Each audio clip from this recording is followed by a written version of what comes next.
Mildred Henry sat alone by the train window, still wearing the black dress Travis had humiliated her in. Her hands trembled around her phone. She had no one to call. Not after Travis had smiled across that candlelit table and told her his mistress was pregnant.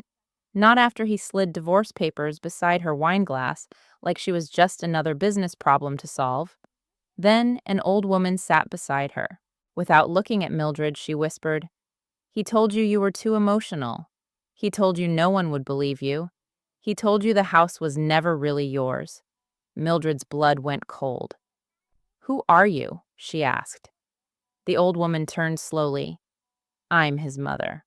And that was impossible because Travis had said his mother was dead. Before we go further, tell me in the comments if a stranger knew every painful secret of your marriage, would you run or would you listen?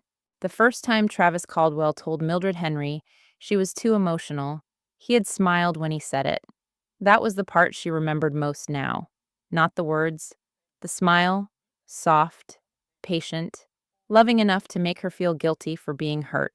It had happened 3 years into their marriage, back when she still believed misunderstandings could be fixed with honesty. Mildred had found lipstick on the collar of one of Travis's dress shirts. Not bright red, nude pink, expensive, deliberate. She remembered standing in the laundry room of their beautiful Westchester home, staring at that tiny stain while rain hit the windows outside. Her chest had tightened so badly she could barely breathe. When Travis came home that night, she asked carefully, "Who was wearing this?" He didn't even look surprised. Instead, he loosened his tie, glanced at the shirt in her hand, and laughed quietly.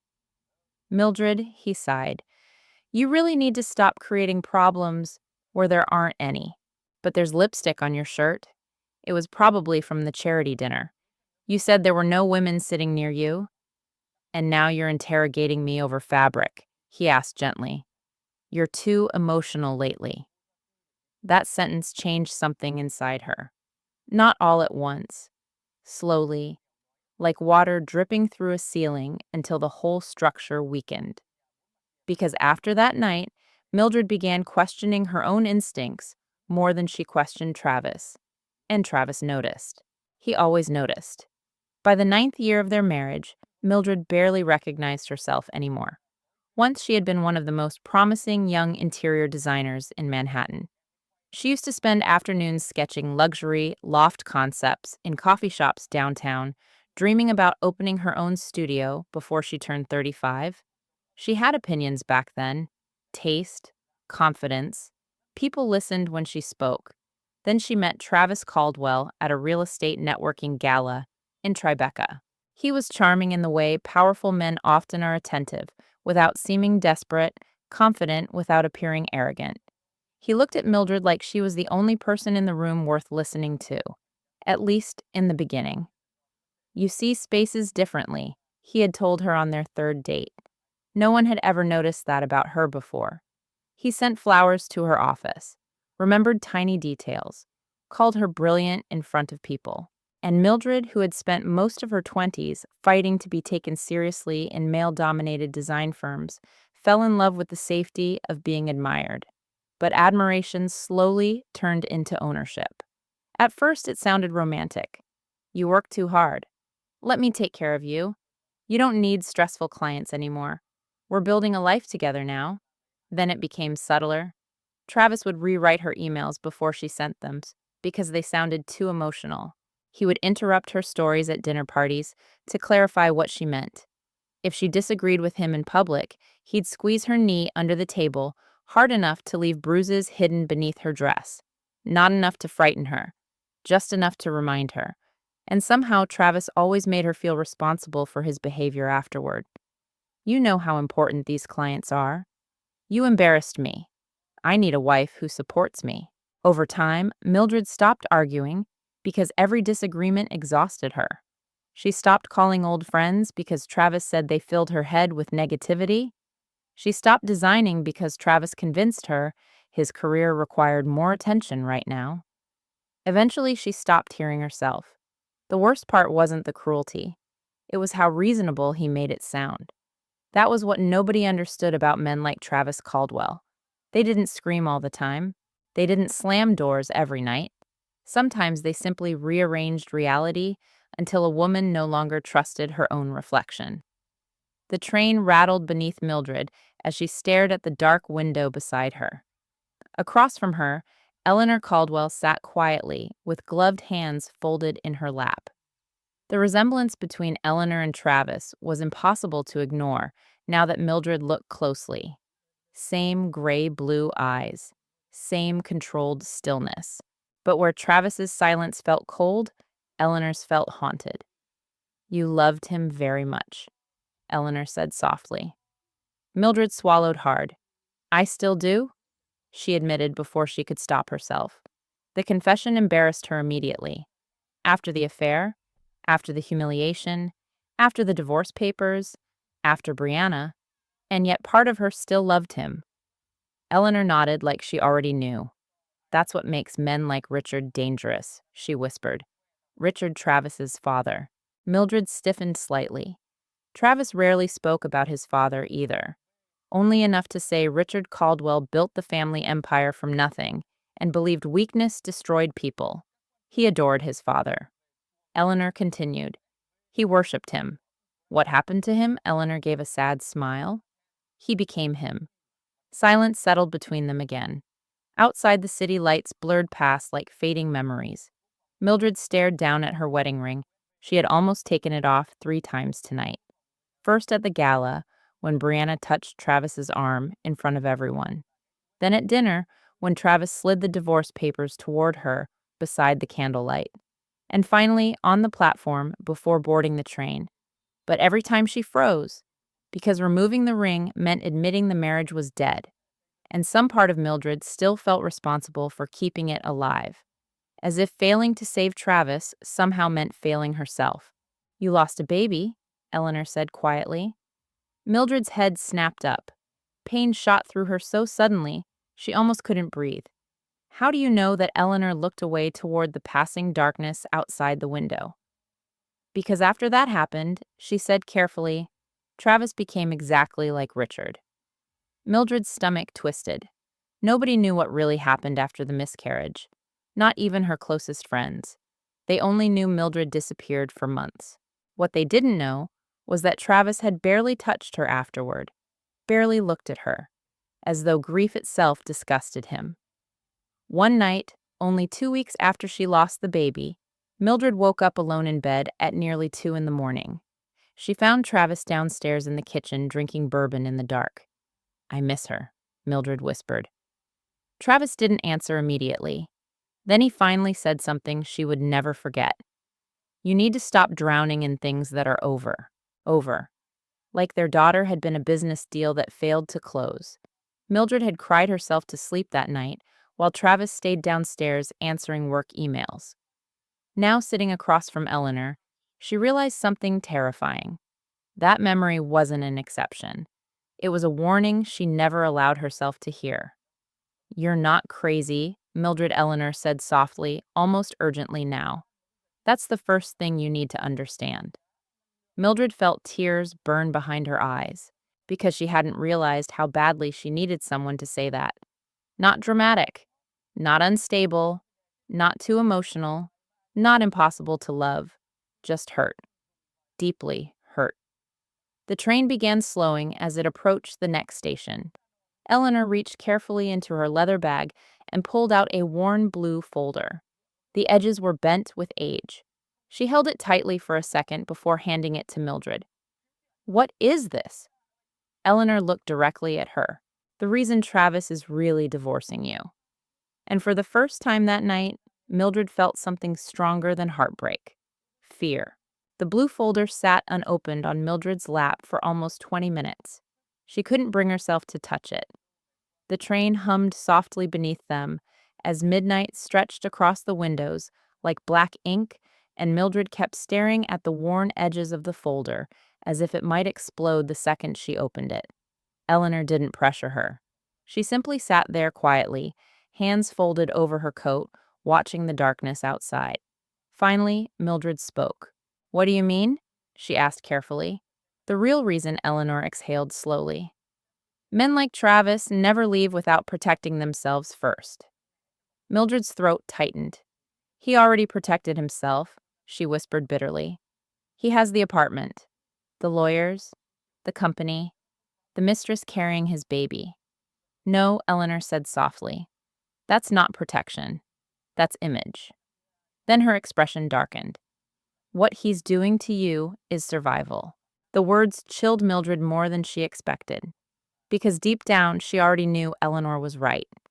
The divorce papers Travis handed her at dinner had felt strangely rushed, too prepared, too calculated, as if the ending of their marriage had been negotiated long before she knew it was dying. With trembling fingers, Mildred finally opened the folder. The first thing she saw was her own signature. Her stomach dropped instantly. Pages of legal documents slid across her lap as the train rocked gently beneath her. LLC agreements, property transfers, tax authorizations, corporate filings. Some carried Travis's signature beside hers, others carried only hers. I don't understand, Mildred whispered. You signed them over the years, Eleanor said. Richard used to do the same thing to me. Mildred stared harder at the pages. Slowly, memories began resurfacing. Travis standing in the kitchen while she cooked dinner. Hey, sweetheart, I just need one signature. Travis handing her papers while she was half asleep in bed. Just routine tax restructuring. Travis kissing her forehead during vacations. I already filled everything out. Don't worry your pretty head about it. At the time, she never questioned him. He was her husband. And Travis always spoke with the calm confidence of a man who expected obedience without needing to demand it. Oh my God, Mildred breathed. She flipped to another page, then another, and another. The deeper she looked, the colder she became. One company carried debt obligations worth nearly $3 million. Another listed Mildred as a managing partner. Another showed pending litigation risk connected to a failed luxury development project in Miami. Her hands started shaking violently. I never agreed to this. You signed, Eleanor said gently. That's all men like Richard and Travis care about. Mildred's chest tightened painfully. Suddenly, she understood why Travis wanted the divorce finalized quickly. Why he kept pressuring her to leave gracefully. Why he wanted her silent. Because if these companies collapsed, the blame could fall directly onto her, and everyone would believe it. Not Travis Caldwell respected, CFO, polished executive charity donor. Mildred Henry, unemployed wife, emotionally fragile, after miscarriage, increasingly isolated from friends and family. Her breathing became shallow. This can't be real. Eleanor reached over slowly. It is. Mildred flipped deeper into the folder. Then she froze. A familiar phrase stared back at her from the page. Emotional instability following reproductive trauma. Her vision blurred instantly. No. The document appeared to be a draft affidavit, prepared by a private legal firm. Her name appeared throughout the pages. Mrs. Henry has demonstrated heightened emotional volatility. Mrs. Henry struggles with paranoia and irrational attachment behaviors. Mrs. Henry has become increasingly disconnected from reality following pregnancy loss. Mildred felt physically sick. He was building a case against me, she whispered. Eleanor nodded once, before he asked for the divorce. The train suddenly felt too small, too hot. Mildred stood abruptly and stumbled toward the restroom at the end of the car. She barely made it inside before gripping the sink hard enough to hurt her fingers. Her reflection looked unfamiliar. Mascara smeared beneath exhausted eyes, hair falling loose around her face, diamond earrings still dangling from the gala where her husband introduced his pregnant mistress like a replacement employee. For a moment, she genuinely thought she might faint. Not because Travis cheated, not even because he wanted the divorce, but because he had planned her destruction so carefully, methodically, quietly, like a man handling a business merger. Mildred pressed a trembling hand over her mouth, and suddenly, memories started rearranging themselves inside her mind. Moments she once dismissed, moments she excused, moments that now looked terrifying. The therapist Travis insisted she see after the miscarriage. the one who barely spoke directly to Mildred during sessions. The Dr. Travis chose through a corporate recommendation. The way Travis answered questions for her. She gets overwhelmed easily. She has trouble regulating emotions. She catastrophizes things. At the time, Mildred thought he was helping explain her grief. Now she wondered if he had been documenting it. A knock sounded softly on the restroom door. Mildred Eleanor's voice. Mildred opened the door slowly. Eleanor looked at her with heartbreaking familiarity, like she had stood in that exact same emotional ruin once before. He learned from Richard, Eleanor whispered. Mildred leaned weakly against the wall. Did his father do this to you too? Eleanor gave a small nod. He started with my confidence first, she said. That's always the beginning. The train lights flickered softly overhead. Eleanor continued carefully. Richard used to tell me I was forgetful, emotional, dramatic, sensitive. Eventually, I stopped trusting my own memory. Mildred felt tears gathering again. Then one day, Eleanor said he told everyone else the same thing. Silence. Heavy and devastating. Mildred suddenly remembered something Travis said 2 months ago at a dinner party. One of their friends had joked that Mildred seemed quieter lately.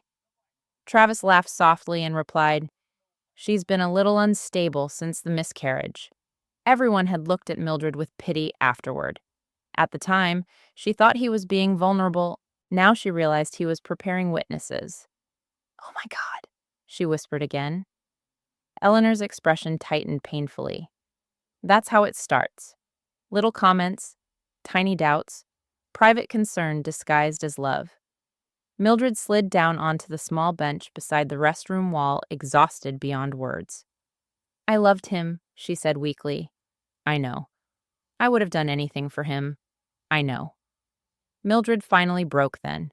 Not loudly, not dramatically. The tears came silently as years of confusion collapsed inside her all at once. Because the cruelest part of emotional manipulation wasn't the lies. It was realizing how hard you worked to deserve kindness that should have been given freely.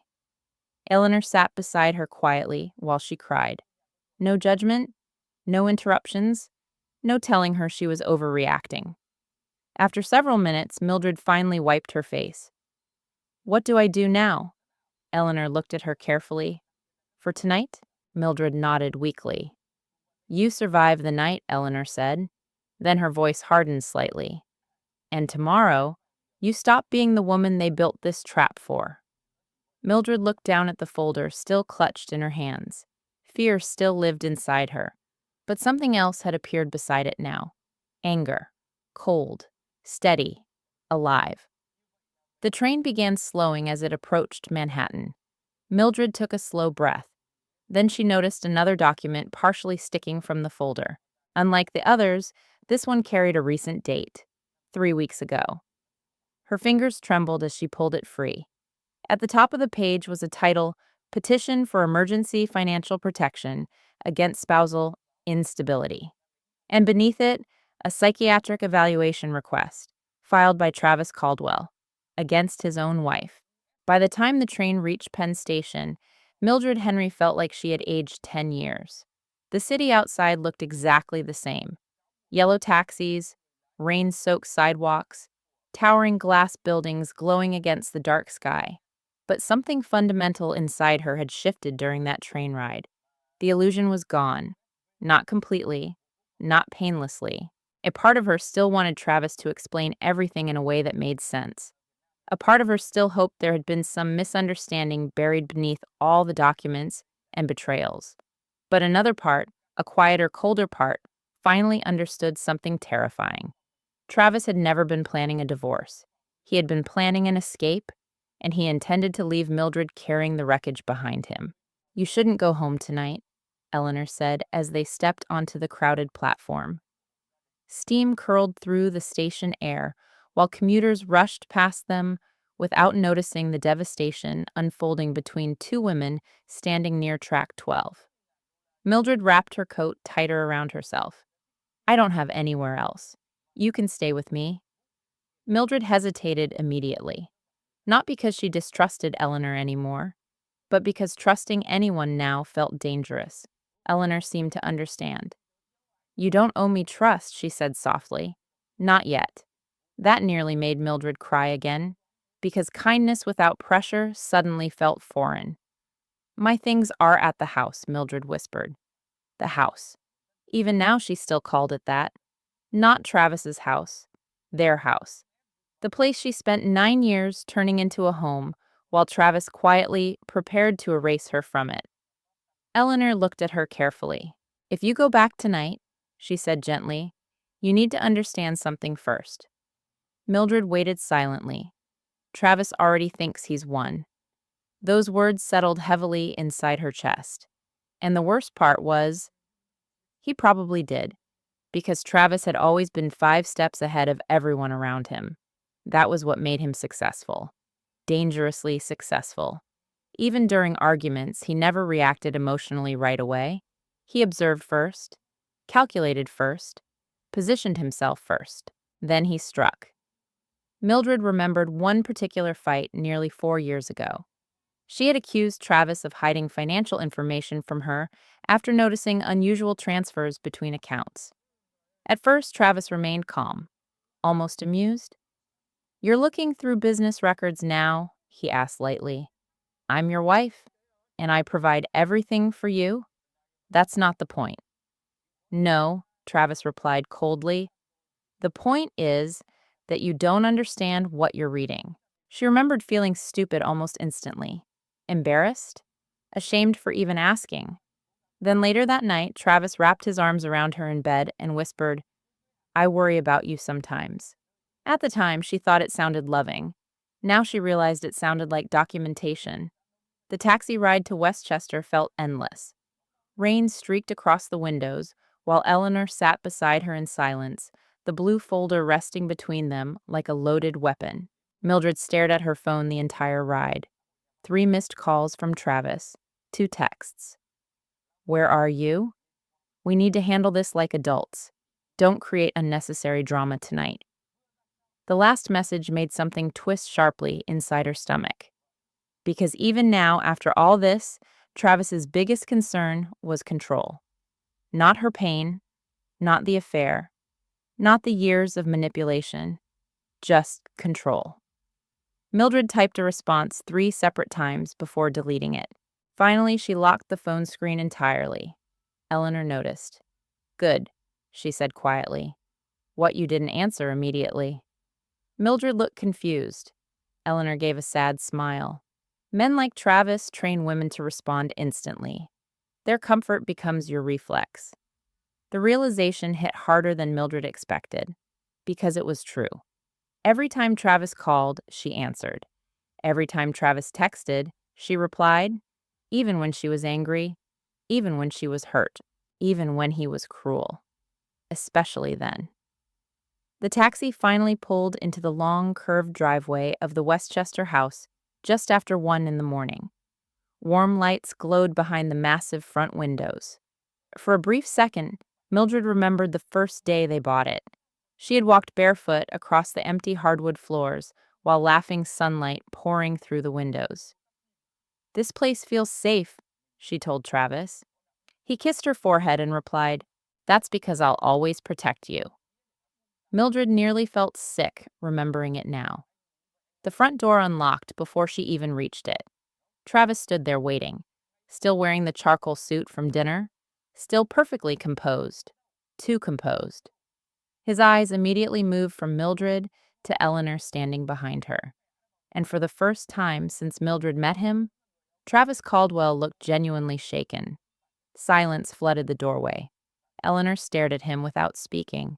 Travis's jaw tightened slightly. Then he recovered almost instantly. "Mildred," he said calmly, "what the hell is this? Not who is this? What?" Like Eleanor was a problem instead of a person. Mildred felt anger flicker again. "You lied to me," she said quietly. Travis barely looked at her. Instead, his attention remained locked on Eleanor. "You should leave," he told his mother coldly. Eleanor smiled faintly. "You sound exactly like your father." Something dark flashed across Travis's face then. Fast. Violent. gone almost immediately. "Mildred," he said smoothly, "she's mentally ill."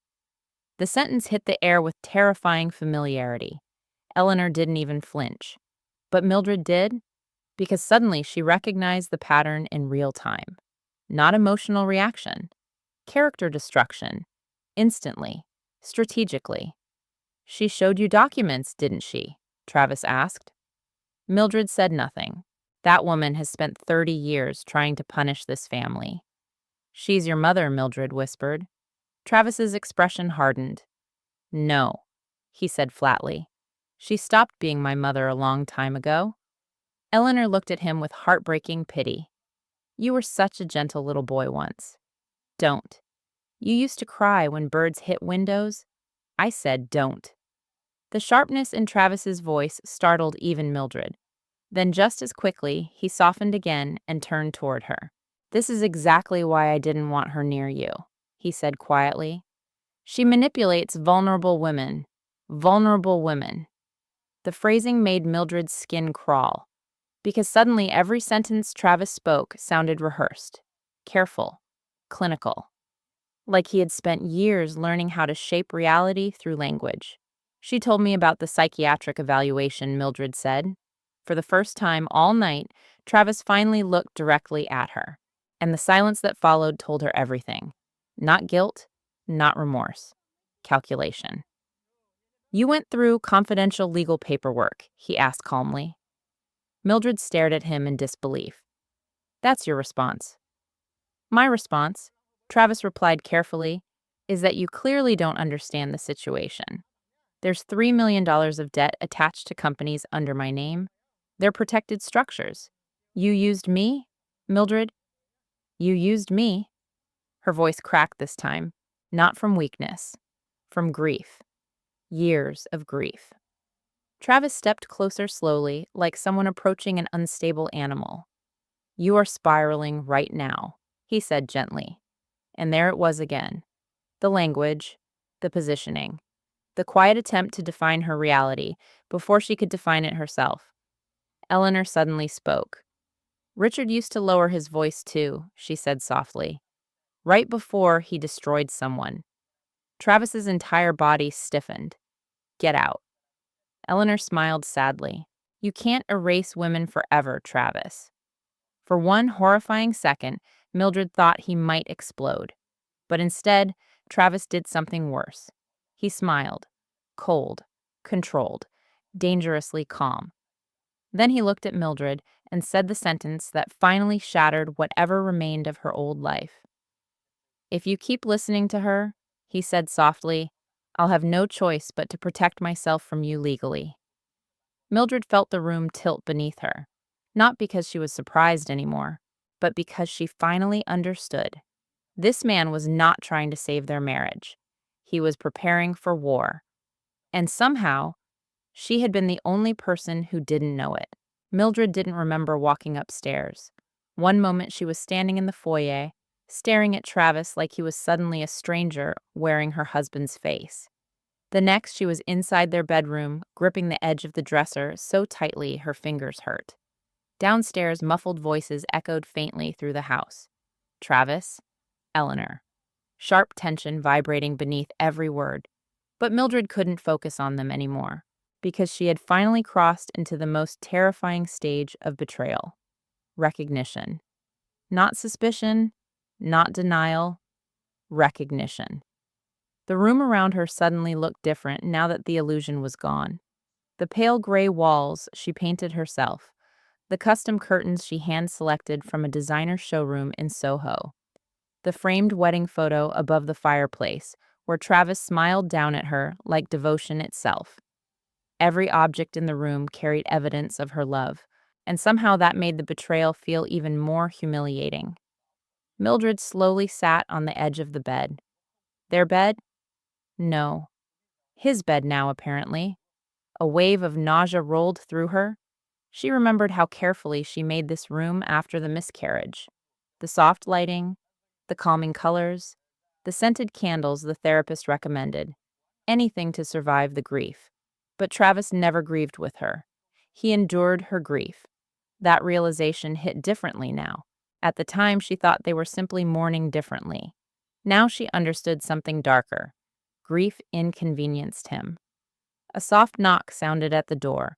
Mildred immediately stiffened. "It's me," Travis said quietly. Her stomach twisted. Part of her still reacted instinctively to his voice. 9 years of conditioning didn't disappear overnight. "Go away." The door opened anyway. Of course it did. Travis stepped inside, slowly loosening his tie, as if this were just another difficult conversation between adults. He still looked devastatingly handsome. That was the cruel thing about men like Travis Caldwell. They rarely looked like villains. They looked trustworthy, successful, safe. He closed the bedroom door behind him carefully. Then he sighed. "Mildred," he said softly, "you're letting a very dangerous woman manipulate you." Mildred almost laughed. Not because it was funny, because it was horrifyingly predictable. "You mean your mother?" His jaw tightened. "She stopped being my mother years ago. You told me she was dead? She may as well be?" Mildred stared at him. The emotional flatness in his voice frightened her more than yelling would have. "How could you lie about something like that?" Travis walked closer slowly. "Because she destroys people. She said your father destroyed her." At the mention of Richard Caldwell, something cold flashed behind Travis's eyes. "You have no idea what you're talking about. Then explain it to me. I don't owe you explanations right now." That sentence landed like a slap. Not because it was cruel, because it sounded so familiar. How many times had Travis withheld information and called it leadership? How many times had he made her feel childish for wanting honesty? Mildred stood abruptly. "No," she whispered. "You don't get to do that anymore." Travis looked startled for the first time, only briefly. Then his expression softened again into calm concern. "You're overwhelmed. There it is again." "What?" That voice. His brow furrowed carefully. "Mildred, you talk to me like I'm unstable every time I question you. That's not true. You literally filed psychiatric paperwork against me. That was precautionary." The word hit her like ice water. Precautionary. Like she was a liability, a threat, an accident waiting to happen. Mildred stared at him in disbelief. "You planned this." Travis exhaled slowly, like he was speaking to someone unreasonable. "I planned for possibilities. You planned to destroy me." "That's dramatic." "No," she snapped suddenly. "What's dramatic is bringing your pregnant mistress to our anniversary restaurant." For the first time all night, genuine irritation crossed Travis's face. "Brianna was not supposed to tell you tonight." Mildred blinked. "What?" He realized too late what he'd admitted. The silence afterward turned deadly. "You weren't even planning to tell me yourself," she whispered. Travis rubbed a hand across his jaw. That situation became complicated. "You got her pregnant. She's carrying a child, Mildred. And I carried one too." The words shattered out of her before she could stop them. Silence slammed through the room. Travis looked away first. That hurt most. Not guilt, avoidance. Mildred felt tears burning again, but this time anger rose stronger than sorrow. "She died," Mildred whispered shakily. "And you treated me like I was embarrassing for grieving her. That's not fair. You abandoned me. I was trying to keep our lives functioning. Our daughter died." Travis's face hardened slightly. "She was never born." The sentence sucked all the air from the room. Mildred physically recoiled, because suddenly she understood something she had avoided admitting for years. Travis did not survive pain by feeling less. He survived pain by disconnecting entirely, and anyone who threatened that emotional control became disposable. Even her. Especially her. "You know what the sickest part is?" Mildred asked quietly. Travis said nothing. "I kept blaming myself for why you stopped loving me after the miscarriage. Mildred, I thought I became too sad, too difficult, too emotional." Her voice cracked violently. "But you were already gone long before that, weren't you?" For the first time, Travis looked tired. Not remorseful, just tired. like maintaining the performance suddenly required effort. You changed after it happened, he said carefully. Pain exploded through her chest, not because the words were surprising, because some part of her had feared them for years. I was grieving. You disappeared into it. She was my baby, and she was my loss too. Travis snapped suddenly. The sudden emotion startled both of them. Travis turned away immediately, regaining control almost instantly. But Mildred saw it. For one brief second, there had been something real underneath the polished mask. Rage, pain, maybe even guilt. But Travis buried it so fast, she almost questioned whether it happened at all. That was his gift. Emotional erasure. He straightened his cuffs calmly. We can still handle this privately. Mildred stared at him.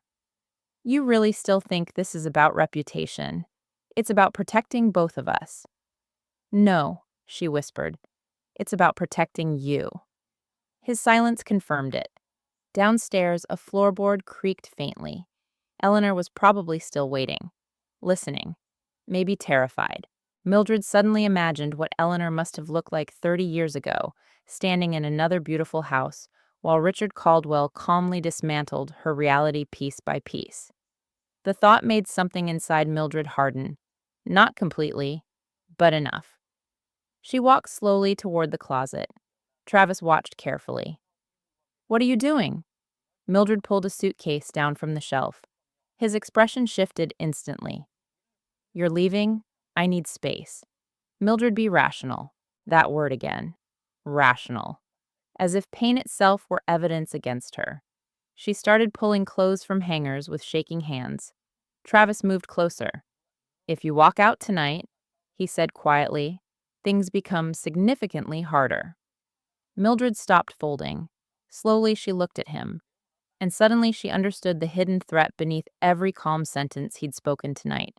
Not heartbreak. Control. Everything with Travis came back to control.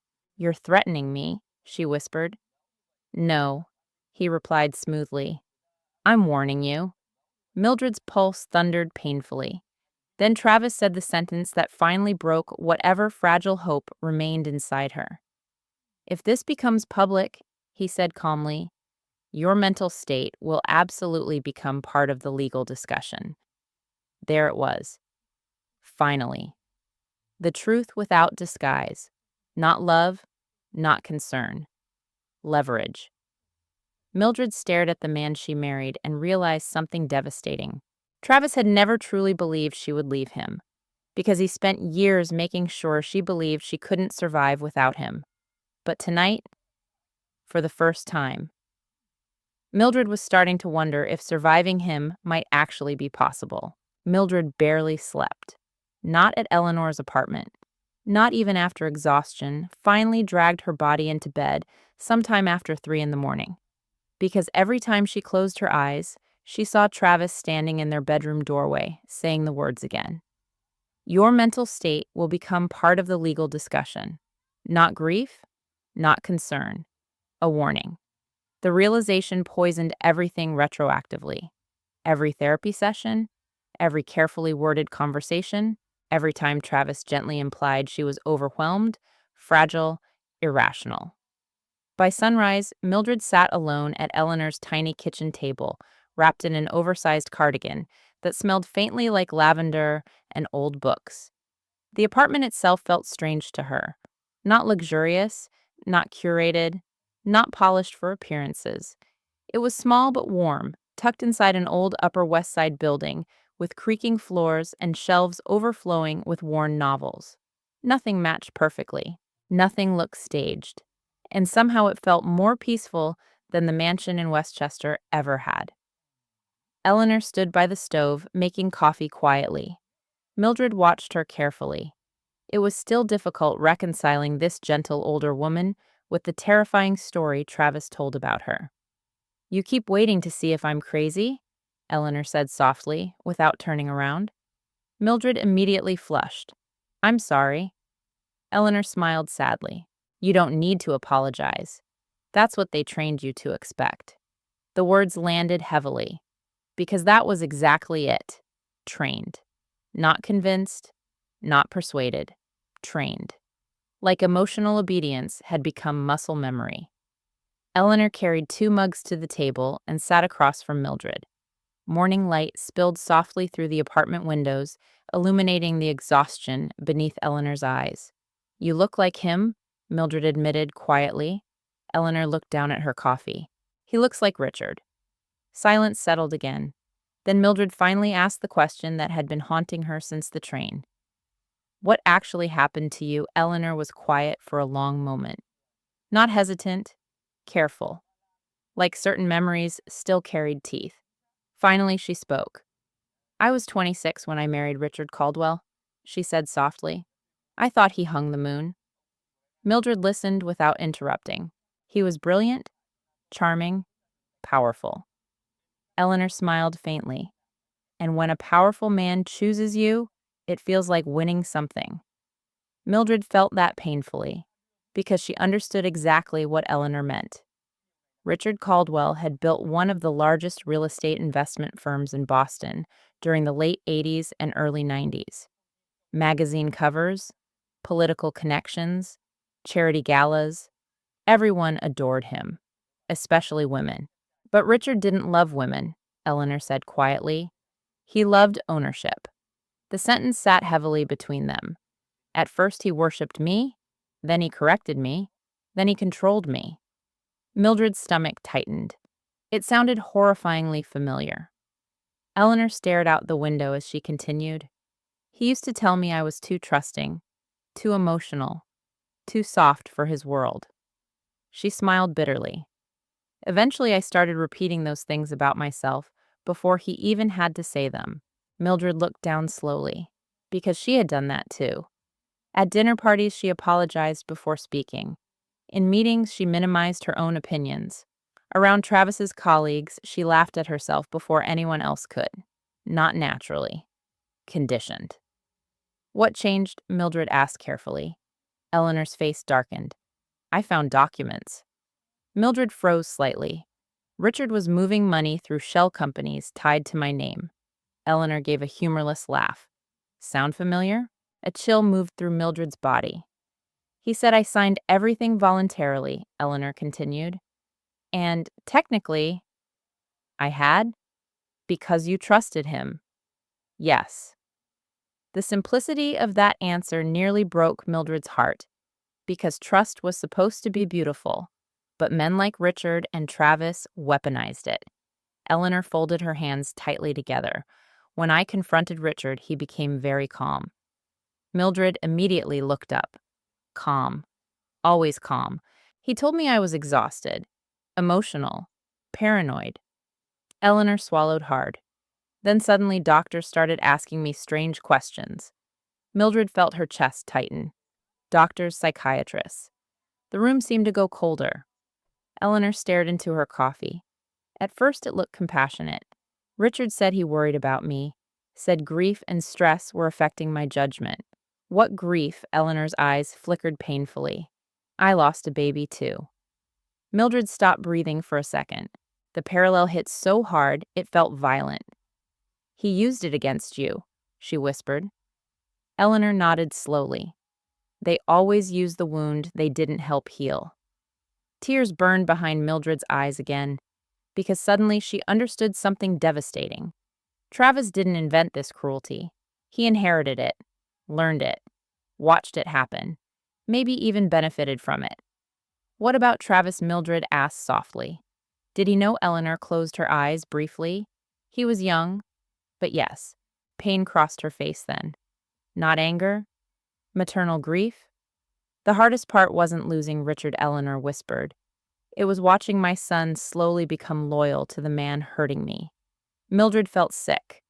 "Richard poisoned him against me slowly. Tiny comments, little doubts. He'd say things like—" Eleanor's voice shifted lower. "Your mother isn't well today. Your mother gets confused. Your mother overreacts." Mildred pressed trembling fingers against her lips, because Travis used almost identical language, not accidentally, inherited. "He learned emotional control before he learned empathy," Eleanor whispered. The apartment fell silent again. Outside, New York traffic moved endlessly below the windows, while Mildred tried to process the horrifying generational pattern unfolding in front of her. Then Eleanor stood suddenly. "There's something else you need to see." She disappeared briefly down the hallway before returning with an old storage box. Inside were photographs, court records, newspaper clippings, letters. Mildred carefully picked up one photograph. A teenage Travis stood beside Richard Caldwell at some formal event. He couldn't have been older than 16. Tall already, sharp jawline, perfect posture. And beside Richard stood a glamorous brunette woman wearing diamonds and a cold smile. Vivian Dalton, Brianna's mother. Mildred stared harder. "She was there the whole time," she whispered. Eleanor nodded. Vivian helped Richard manage the legal side of things. Legal side. She helped build the case that I was mentally unstable. The room tilted slightly. Mildred suddenly understood why Brianna felt so familiar from the beginning. Not personally, psychologically. The same elegance, the same calculated sweetness, the same ability to smile while quietly humiliating another woman. "Brianna knows," Mildred said suddenly. "Yes, she knows exactly what Travis is doing to me." Eleanor's expression hardened. "Because she grew up watching her mother help men do it." Mildred looked down at the photographs again. 3 generations connected by manipulation. Richard, Vivian, Travis, Brianna. And suddenly Mildred saw the terrifying truth clearly. This wasn't just an affair. It was a cycle. A machine built by powerful people who protected each other while women disappeared quietly beneath them. Mildred's pulse quickened. "Why now?" she asked suddenly. "Why did you finally come to me now?" Eleanor looked at her with deep sadness. "Because when I saw Travis starting to speak about you, the way Richard spoke about me," her voice cracked softly, "I knew time was running out." Mildred's throat tightened painfully. Then Eleanor reached into the box and handed her one final document. Unlike the others, it was recent. Very recent. Mildred unfolded it carefully. At the top was the logo of Travis's company. Beneath it, a confidential internal recommendation for executive protection planning. Attached was a private memo, and halfway down the page, Mildred saw the sentence that made her blood run cold. "In the event Mrs. Henry becomes emotionally volatile during separation proceedings, immediate legal containment strategies are advised." Containment, not support, not protection. Containment. As though she were something dangerous, something unstable, something less than human. And in that moment, Mildred finally realized the truth. Travis wasn't trying to leave her quietly. He was preparing to erase her completely. For the next 3 days, Mildred lived like someone hiding from a storm she couldn't yet see but could already feel approaching. She barely left Eleanor's apartment. She barely slept. And every hour brought another reminder that Travis Caldwell was already moving pieces behind the scenes. Calls from unknown numbers, emails from attorneys, notifications from joint financial accounts suddenly requiring additional verification. Even silence itself felt threatening now, because Travis had always been most dangerous when he was quiet. On the 4th morning, Mildred stood in Eleanor's kitchen, wearing borrowed clothes while staring at her phone. A new email had arrived 30 minutes earlier. From Travis, the subject line read, "We need to resolve this rationally." Mildred almost laughed when she opened it. Not because it was funny, because she could hear his voice in every word. Controlled. Professional. Cold enough to make cruelty sound reasonable. He wrote that he was concerned about her recent behavior, that he hoped she was receiving appropriate support, that legal escalation would become unfortunate for everyone involved, and finally, that he was willing to offer her a generous private settlement if she signed the divorce agreement immediately. Attached was a revised settlement document. Mildred scrolled through it slowly.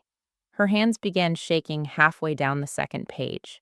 Travis wanted everything: the house, the investment accounts, the company shares, even several pieces of furniture Mildred inherited from her grandmother. In exchange, he offered her a luxury apartment lease for 1 year and a monthly allowance barely large enough to survive in Manhattan. Not compensation, containment.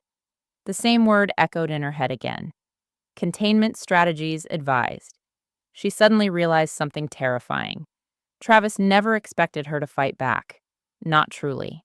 Because the version of Mildred he spent years creating would have signed those papers while apologizing for making things difficult. Eleanor entered quietly, carrying coffee. "You look pale." Mildred handed her the phone.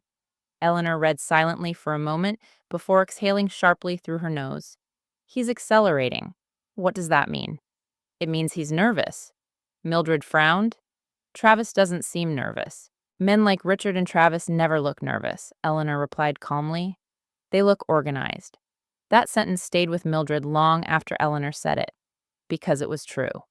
Even Travis's cruelty came wrapped in elegance. Perfectly tailored suits, measured tone, gentle eye contact. The kind of man who could destroy a woman's life while sounding compassionate about it. Mildred suddenly remembered a dinner party from 2 years earlier. One of Travis's business partners had been caught in a public cheating scandal. The man's wife had gone online, exposing text messages, photos, everything.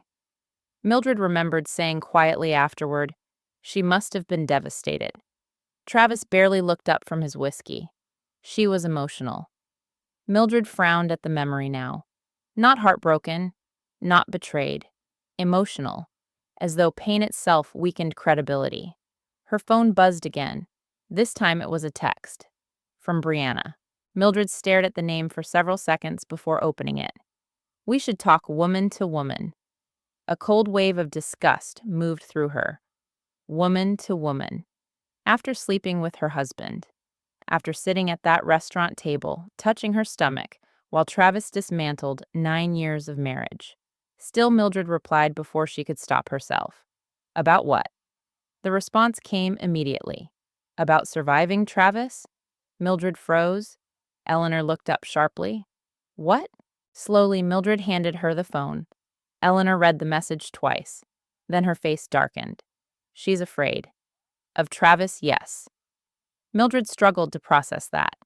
Brianna didn't look afraid at the gala. She looked victorious, radiant, untouchable. "She looked very comfortable ruining my life." Eleanor gave her a sad look. Women raised around men like Richard learn early that proximity to power feels safer than vulnerability. Mildred stared at the text again. About surviving Travis. Not loving him. Not defending him. Surviving him. Her stomach twisted. Before she could think too hard, another message arrived. "He doesn't know I contacted you?" "Then, please don't tell him." Mildred suddenly remembered the way Brianna kept glancing toward Travis at dinner before speaking. The way she carefully monitored his reactions. The way she smiled too quickly whenever tension rose. Not confidence, performance. A performance Mildred recognized because she had spent 9 years doing the same thing. "What if this is manipulation?" Mildred whispered.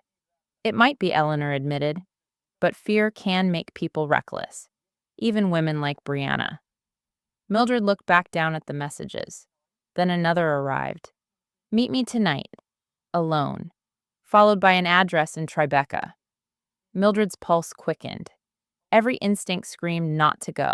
But another instinct, newer, sharper, told her this might be the first crack in Travis's perfect control.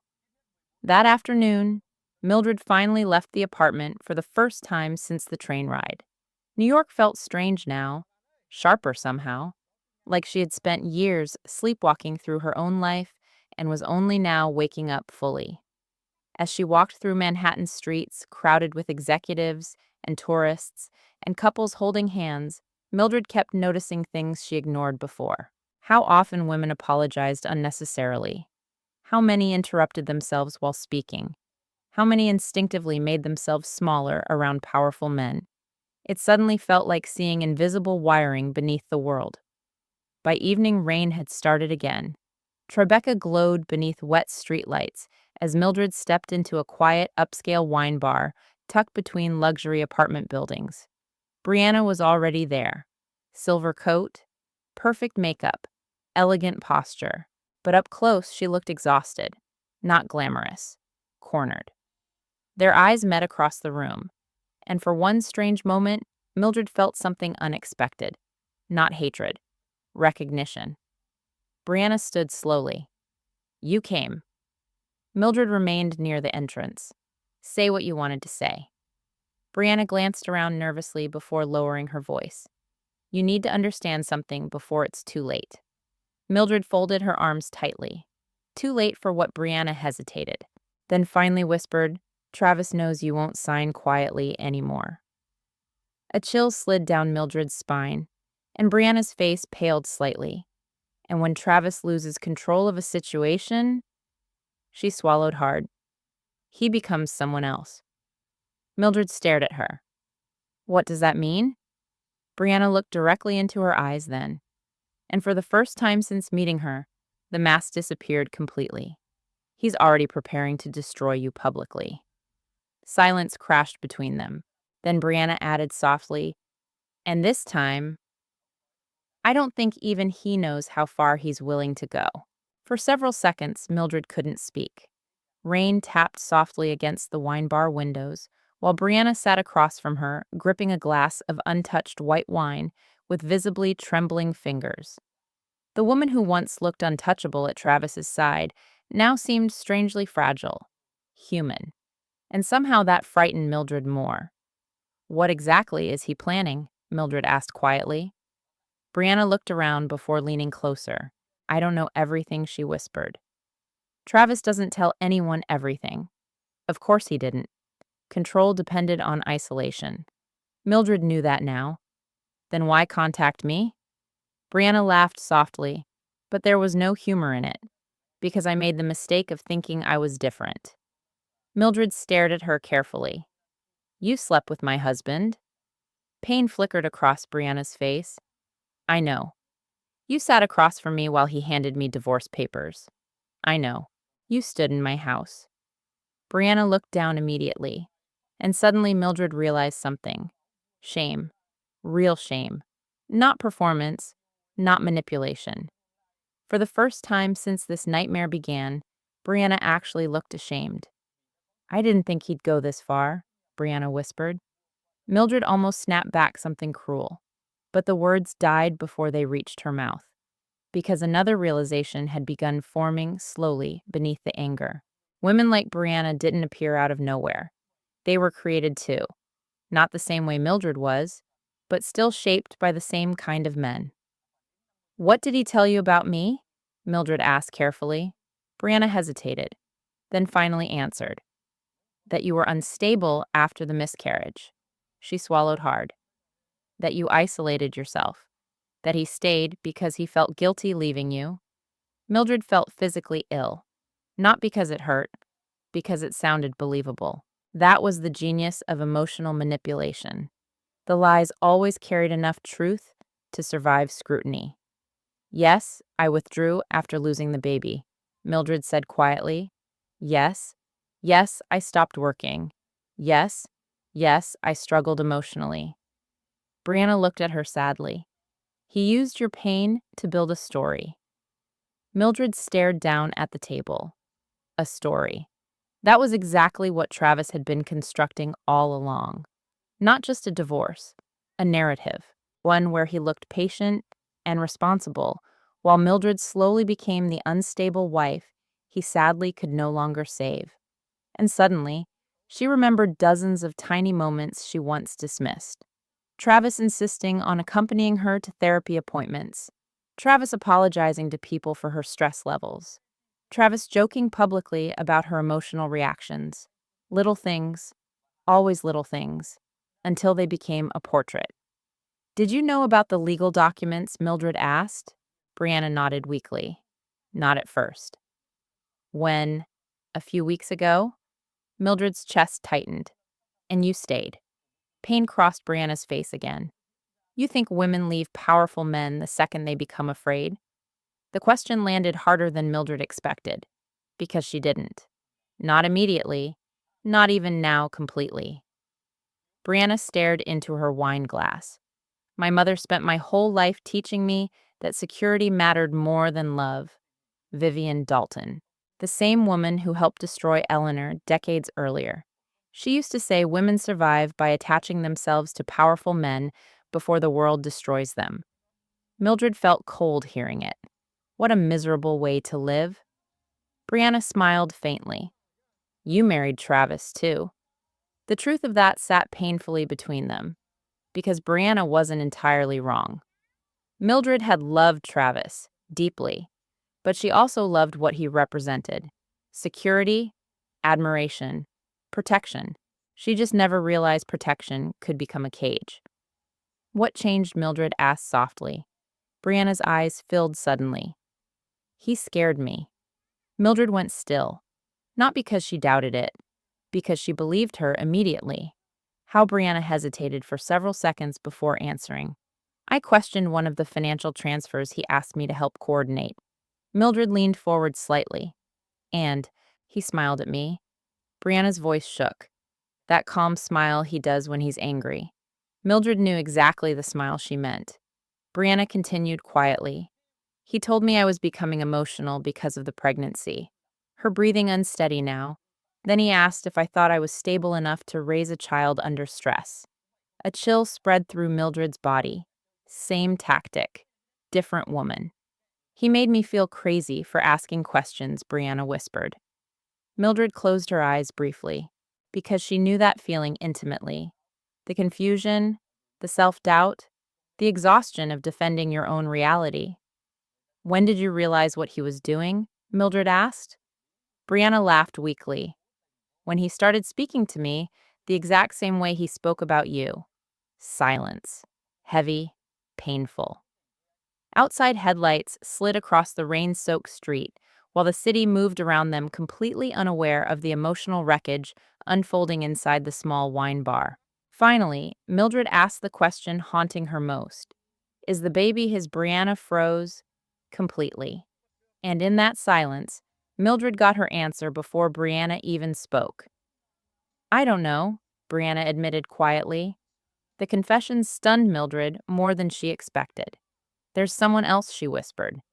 Brianna nodded, once ashamed. Grant Whitaker. Mildred recognized the name immediately. One of the investors involved in Travis's massive upcoming real estate merger. Oh, God. The implications hit instantly. If Travis finds out, he can't, Brianna said quickly. Not yet. Fear radiated off her now, raw and desperate. Mildred suddenly understood something important. Brianna wasn't warning her out of morality alone. She was trying to survive too. What exactly is Travis planning? Mildred pressed. Brianna looked around again before lowering her voice. He's preparing emergency filings. Mildred's stomach dropped. What kind of filings? To freeze marital assets. Brianna swallowed hard. And petition for psychological evaluation. The room spun slightly. He can't do that. He thinks he can. Mildred's pulse thundered painfully. Brianna leaned even closer. He told someone in legal that emotionally unstable spouses become unpredictable during high-asset divorces. Emotionally unstable spouses. Like she was already diagnosed, already discredited, already defeated. Mildred suddenly realized Travis was preparing to move fast. Very fast. Before she could organize, before she could defend herself, before she could regain confidence. Classic containment. Eleanor was right. He wasn't divorcing her. He was neutralizing her. Why are you really helping me? Mildred whispered him. Brianna looked at her for a very long time, then finally said the one thing Mildred never expected to hear. Because when he talks about you, her voice cracked softly. He sounds exactly like my father sounded before my mother disappeared. Mildred froze. What Brianna immediately looked terrified she'd said too much. My father left when I was little, she said quickly. But the fear in her eyes told another story, one she wasn't ready to explain yet. Then Brianna reached into her purse and slid a folded paper across the table. Mildred unfolded it carefully. It was an internal schedule, a board meeting agenda, investor presentations, legal preparation notes, and highlighted near the bottom, executive reputation risk mitigation strategy. Next to it was Travis's name, and underneath, written in handwritten ink, handle wife situation before announcement. Mildred stared at the page as ice flooded her veins, because suddenly the timeline became horrifyingly clear. The affair, the pregnancy, the divorce, the psychiatric filings, the financial transfers. It wasn't chaos. It was choreography, and Travis had been directing every step. Mildred couldn't stop staring at the handwritten words on the document. Handle wife situation before announcement.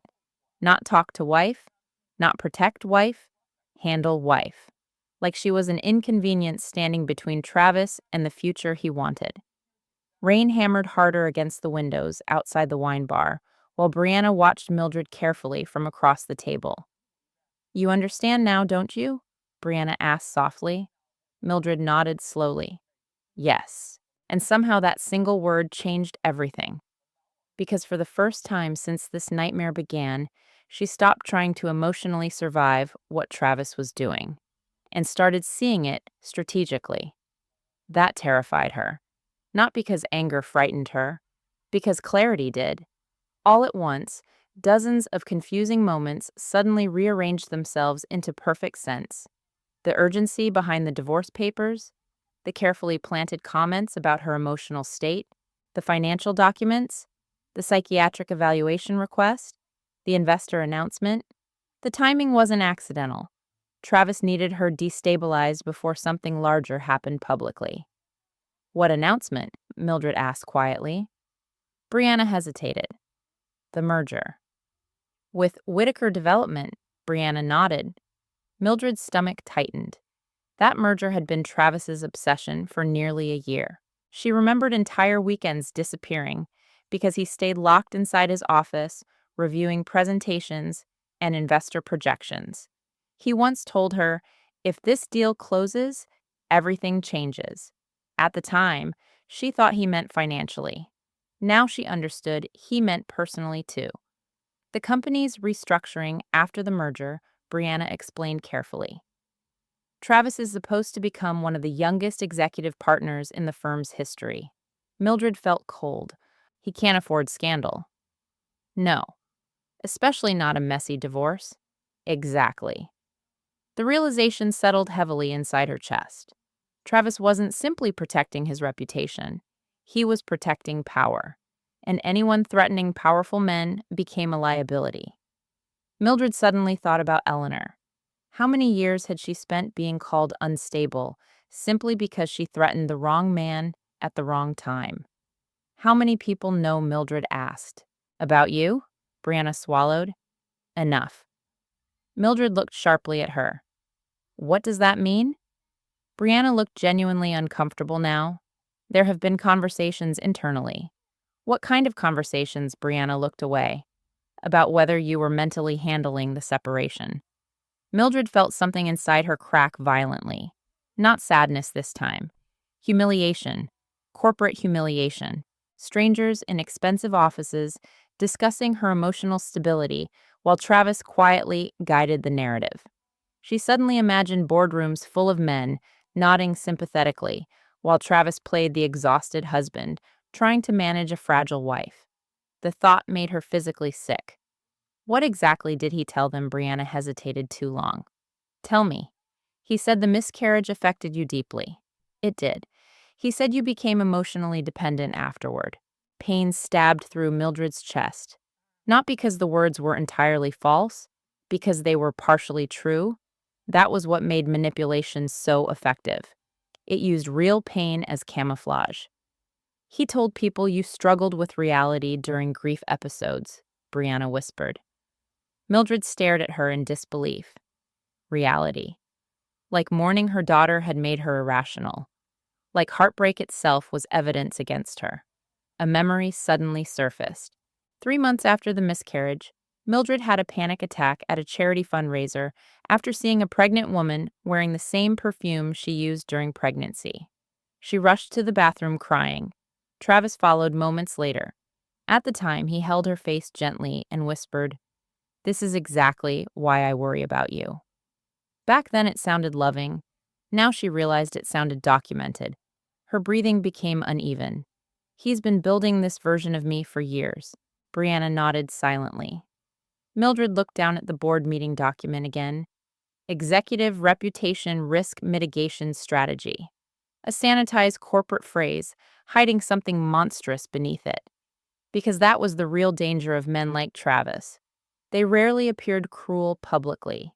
They sounded responsible, reasonable, measured. While women sounded emotional by comparison, simply for reacting to betrayal. What happens if the merger goes through? Mildred asked quietly. Brianna rubbed her temples tiredly. Travis becomes untouchable. The sentence hung heavily in the air. Untouchable. Mildred suddenly understood the urgency behind everything. The timing, the pressure, the legal acceleration. If Travis secured executive partnership status before the divorce exploded publicly, his influence would multiply overnight. More lawyers, more protection, more people invested in preserving his image, more people willing to call Mildred unstable to protect corporate money. Fear crawled up her spine. For one terrible moment, she considered signing everything, just ending it quietly, taking whatever settlement Travis offered, disappearing. Wouldn't that be easier? Wouldn't peace be worth sacrificing pride? But then another thought arrived immediately after. What if silence was exactly what allowed this cycle to survive? Eleanor stayed silent once, and they erased her. If Mildred stayed silent too, who came next? Brianna. Another woman 10 years from now. Mildred suddenly realized something uncomfortable. This wasn't only about revenge anymore. It was about interruption, stopping a pattern before it consumed another life. Her phone buzzed suddenly on the table. Both women froze. Travis. Of course. Mildred stared at the screen while dread tightened through her body. Incoming call. Travis Caldwell. Brianna immediately looked nervous. Don't tell him I met you. Mildred declined the call without answering. Almost instantly, another text arrived. Where are you? Then another. We need to discuss this before attorneys escalate things unnecessarily. Mildred nearly laughed again. Everything with Travis sounded like a corporate memo, even emotional destruction. Another message appeared. You're making very irrational decisions right now. Mildred stared at the screen for several long seconds. Then something inside her shifted quietly. Not dramatically, not loudly, but permanently. Because for the first time in 9 years, she saw the manipulation while it was happening. In real time, the calm language, the subtle framing, the attempt to define her emotions before she could trust them herself. And suddenly, the spell weakened. Just slightly. Enough to breathe. Enough to think. Enough to choose. Mildred slowly looked up at Brianna. Does he know about Grant? Brianna's face drained of color instantly. No. Would it destroy the merger? Yes. The answer came too fast, too honestly. Mildred leaned back slowly. She wasn't thinking emotionally anymore. She was analyzing, like the designer she used to be, like the woman Travis spent years trying to shrink. Interesting. Very interesting. For the first time since the train ride, Mildred felt something unfamiliar moving beneath the fear. Power. Small still. Fragile, but alive. Brianna noticed the shift too. You're thinking about fighting him. Mildred looked out at the rain-covered city, at women hurrying through Manhattan streets beneath umbrellas, at reflections distorted in wet glass, at a world filled with people surviving things nobody could see. Then she answered softly, No. Brianna frowned. Mildred turned back toward her slowly. I'm thinking about stopping him. Silence. Heavy. Electric. Then Brianna whispered the question that changed everything. Do you know any lawyers Travis doesn't already control? Mildred opened her mouth to say no, but before she could answer, her phone buzzed again, this time from an unknown number. She almost ignored it. Almost. Then she noticed the short message beneath the number. Samuel Price? Your mother-in-law asked me to contact you. I know what the Caldwell family does to women. And suddenly, for the first time since this nightmare began, Mildred realized she might not be alone anymore. Samuel Price's office looked nothing like the law firms Travis used. No marble lobby, no floor-to-ceiling windows overlooking Manhattan. No assistants walking around in designer heels, carrying $1,000 handbags. Instead, the office sat above a bookstore on a quiet Upper West Side street. The hallway smelled faintly like old paper and coffee, and somehow Mildred trusted it immediately. Maybe because nothing about it felt performative. Samuel himself looked younger than Mildred expected. Mid-40s, dark suit without a luxury label, sharp eyes that noticed everything. When he opened the office door and saw Eleanor standing beside Mildred, something softened in his expression instantly. "Mrs. Caldwell," he said quietly. Eleanor smiled faintly. "You still call me that." "You paid for my first year of law school," Samuel replied. "You can call yourself whatever you want." Mildred blinked in surprise. Eleanor never mentioned this. Samuel stepped aside. "Come in." The office walls were lined with legal books, framed case documents, and photographs from old court victories. Nothing flashy.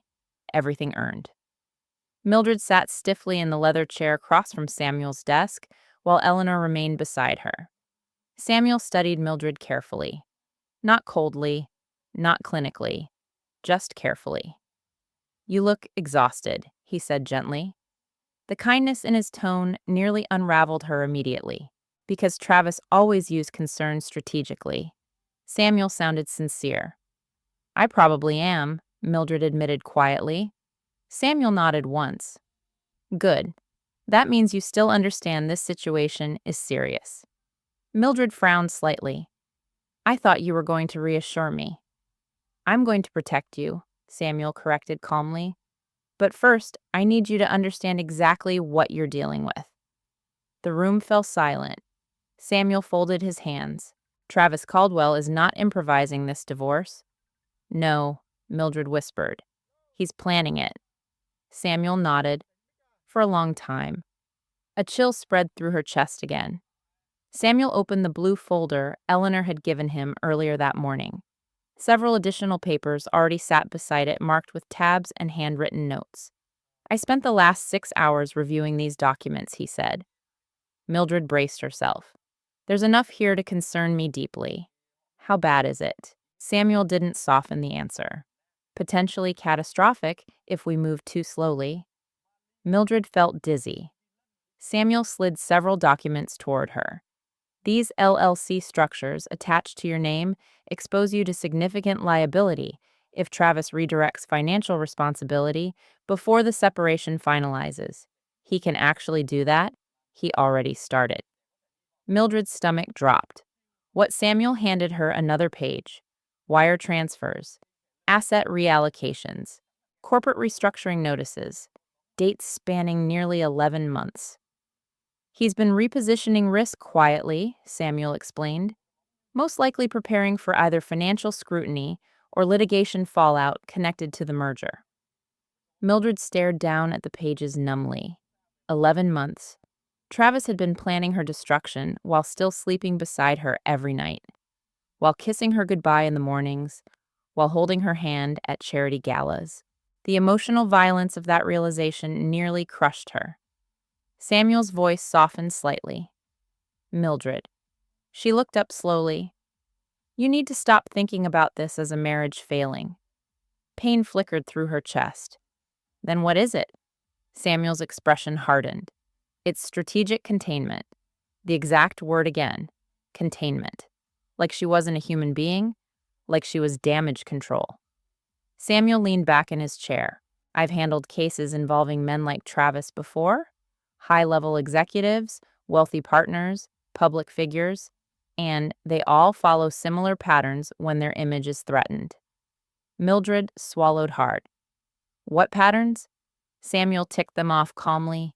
Financial isolation, emotional destabilization, reputation framing, preemptive credibility attacks. Each phrase felt like another brick collapsing around her old reality. "He's been building a version of you that benefits him legally," Samuel continued. "A grieving, emotionally unstable wife Dependent on her husband. Mildred stared at the floor, because once again, the cruelest part was that pieces of it were true. Yes, she whispered. I depended on him. Samuel nodded calmly. That doesn't make you unstable. Tears instantly burned behind her eyes, because every single person around Travis used language carefully. And Samuel did too. But unlike Travis, Samuel's words didn't make her feel smaller. They made her feel seen. That distinction matters legally, he continued, and psychologically. Eleanor watched Mildred quietly from beside the window. Samuel slid another document toward her. This concerns me most. Mildred looked down. It was a draft filing, prepared but not yet submitted. Petition for temporary psychological evaluation during high conflict divorce proceedings. Mildred physically stiffened. He was actually going to file this, yes. Her breathing became shallow again. Samuel noticed immediately. Mildred, look at me. She forced herself to. This document says more about Travis than it does about you. How? Because healthy people don't weaponize grief. Silence, heavy, painful. Samuel continued carefully. He specifically references your miscarriage repeatedly as evidence of emotional instability. Mildred looked sick. That feels evil. Samuel's expression darkened slightly. It is. No hesitation, no corporate neutrality, just truth. And somehow that nearly broke her more than anything else, because after months, maybe years of questioning her own reactions, someone finally said it plainly. What Travis did was wrong. Not complicated, not misunderstood, wrong. Mildred looked away quickly, trying not to cry. Samuel pretended not to notice. Professional mercy. We need to move immediately, he said instead. What does that mean? It means Travis assumes you're isolated, emotionally overwhelmed, and legally unprepared. Samuel leaned forward slightly. We need to make that assumption dangerous for him. Something shifted inside Mildred hearing that. Not revenge exactly, but resistance. Samuel opened a notebook. First, we secure your financial exposure. Second, we prevent emergency psychiatric filings. Third, we preserve evidence before Travis sanitizes anything internally. Mildred frowned. Sanitizes. Samuel gave her a long look. Men like Travis rarely leave incriminating material lying around once they realize someone is fighting back. Her stomach tightened instantly. He'll destroy evidence. He'll call it standard corporate restructuring. Mildred suddenly remembered something. The board meeting. Samuel looked up sharply. What about it? Mildred pulled out the document Brianna gave her the night before. Samuel scanned it quickly. His expression changed immediately. Where did you get this A source inside Travis's circle? Samuel read the highlighted line again. Handle wife situation before announcement. His jaw tightened. Well, he said quietly, that's interesting. Fear moved through Mildred again. What Samuel looked directly at her. This merger announcement is happening much faster than I thought. How fast? Samuel checked the date carefully. 72 hours. The room went silent. 3 days. 3 days before Travis potentially became more powerful, more protected, more dangerous. Samuel leaned back, slowly thinking. Then finally he asked the question Mildred had been dreading. Are you prepared for this to become public? Her heart pounded violently. No. Samuel nodded honestly. That's the correct answer. Mildred almost laughed through the panic. Then Samuel added quietly, but unfortunately, Travis already made sure it's heading there anyway. Silence settled heavily across the office. Then Eleanor spoke for the first time in nearly 20 minutes. He's becoming Richard completely. Samuel looked toward her carefully. No, he said softly. Worse. Mildred felt cold hearing that. And then Samuel delivered the sentence that truly changed everything. If we're going to stop Travis, he said calmly, we need to stop reacting emotionally to what he's doing. He looked directly at Mildred. And start thinking like he does. The hardest part about thinking like Travis was realizing how often Mildred had been trained not to. For years, she reacted emotionally, while he reacted strategically. She cried, he documented, she explained, he positioned, she loved, he calculated. Now sitting inside Samuel Price's office, while rain slid down the windows behind her, Mildred understood something painful. Kindness without boundaries had made her predictable, and predictable women were easy to trap. Samuel spread several documents across the conference table. "We have three immediate problems," he said calmly. Mildred forced herself to focus. First, Travis is trying to frame you as emotionally unstable. Second, he's attempting to shield corporate assets before scrutiny increases. Third, Samuel paused slightly. He still believes you're psychologically dependent on him. That last one hurt most because it was partially true. Even now, Mildred still checked her phone, hoping Travis would suddenly become the man she once believed he was. Even now, part of her still wanted him to apologize, to explain, to collapse emotionally and admit he was wrong. But Travis didn't collapse. Men like Travis adapted. Samuel looked directly at her. That emotional attachment is what he's counting on. Mildred nodded slowly. "I know." No, Samuel corrected gently. "You understand it intellectually. But emotionally, you still see him as your husband." The honesty of that made her chest ache. Because again, Samuel wasn't manipulating her emotions. He was identifying them accurately, a skill Travis only used strategically. Samuel tapped the merger documents. Travis's biggest vulnerability right now isn't emotional. It's timing. Mildred frowned slightly. "What do you mean?" "He needs this merger finalized cleanly, fast, without scandal." Samuel leaned back. "That creates pressure, and pressure creates mistakes," Eleanor added quietly from the corner. Samuel nodded once. Exactly. For the first time in days, Mildred felt something other than fear moving through her body. Possibility, small, dangerous, but real. Samuel continued, "If we move carefully, Travis's urgency becomes leverage against him." Mildred stared down at the documents. This was all so far from the life she thought she lived. 3 weeks ago, her biggest concern had been choosing dining chairs for a luxury condo project Travis asked her opinion on. Now she was discussing corporate exposure and psychological warfare with a lawyer and her supposedly dead mother-in-law. Nothing felt real anymore.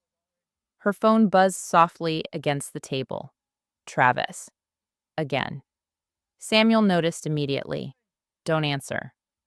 Mildred silenced the call. Almost instantly, another message appeared. "I'm trying to protect you from becoming someone you'll regret." A cold shiver moved through her. There it was again. The language, always framing himself as the protector while quietly becoming the threat. Samuel held out his hand. "May I?" Mildred passed him the phone. Samuel read the text once before giving a humorless smile. "He's escalating emotional positioning." "What does that mean?" "It means he senses distance." Samuel handed the phone back. "When manipulative people lose control, they often increase emotional confusion before they increase aggression." The word aggression tightened Mildred's chest. "You think he'll become dangerous?" Samuel paused carefully. "I think Travis is a man deeply invested in maintaining power over perception. Not a yes, not a no, somehow worse." Eleanor stood slowly near the bookshelf. "Richard was never physically violent," she said quietly. Mildred looked toward her. "But emotional control can still destroy people." Silence settled heavily again. Then Samuel spoke. "There's someone else we need involved." Mildred frowned. "Who?" "A crisis consultant." "What kind of crisis?" "The kind Travis is preparing to manufacture." Samuel opened a folder and slid over a business card. Vanessa Brooks, Strategic Communications and Reputation Management. Mildred's breath caught instantly. "Oh my God." Samuel looked up. "You know her?" Mildred leaned back, slowly stunned. Vanessa used to be her closest friend. Before Travis, before marriage consumed her life, piece by piece, before isolation became normal. We haven't spoken in years, Mildred whispered. Why not? The answer embarrassed her instantly. Travis didn't like her. Samuel and Eleanor exchanged a look that said everything. Of course he didn't. Vanessa had always been sharp, perceptive, difficult to manipulate. She once told Mildred something during their engagement party that suddenly echoed painfully now. Be careful with men who need admiration more than intimacy. At the time, Mildred thought she was cynical. Now she wondered if Vanessa saw danger long before she did. You need people outside Travis's influence, Samuel said calmly, especially people skilled at narrative protection. Narrative protection. Everything came back to stories. The story Travis was building about Mildred. The story Richard built about Eleanor. The story powerful men told the world before women even realized they were inside it. Mildred looked down at Vanessa's card. Would Vanessa even answer her call after all these years? After Mildred disappeared into Travis's world and slowly abandoned everyone who challenged it? As if reading her thoughts, Eleanor spoke softly. The people who truly love you usually wait longer than your shame expects them to. That nearly made Mildred cry. Instead, she stood abruptly. I need air. Samuel nodded. Don't go far. The rain had stopped outside, leaving Manhattan glittering beneath wet pavement and blurred taxi lights. Mildred stood outside the office building wrapped tightly in her coat while cold air filled her lungs. For the first time in days, she wasn't reacting emotionally. She was thinking, actually thinking. And the clearer she became, the more horrifying Travis looked in retrospect. Not because he yelled, not because he hit her, but because he studied her vulnerabilities with surgical precision. Her grief, her loyalty, her empathy, her need to keep peace, and then built a cage out of them. A memory surfaced suddenly. 6 months ago, Mildred attended a charity luncheon alone because Travis was too busy. One of the women there had recently finalized a brutal divorce from a hedge fund executive. Mildred remembered asking carefully, "How did you survive it?" The woman answered without hesitation. "The moment I stopped trying to save him and started saving myself." At the time, Mildred didn't fully understand the sentence. Now she did. Her phone buzzed again. This time not Travis. Unknown number. Mildred answered cautiously. Hello, silence. Then a man's voice. Low, controlled. Mrs. Henry. Mildred stiffened instantly. Yes, this is Andrew Whitaker, Grant Whitaker's brother, senior executive on the merger board.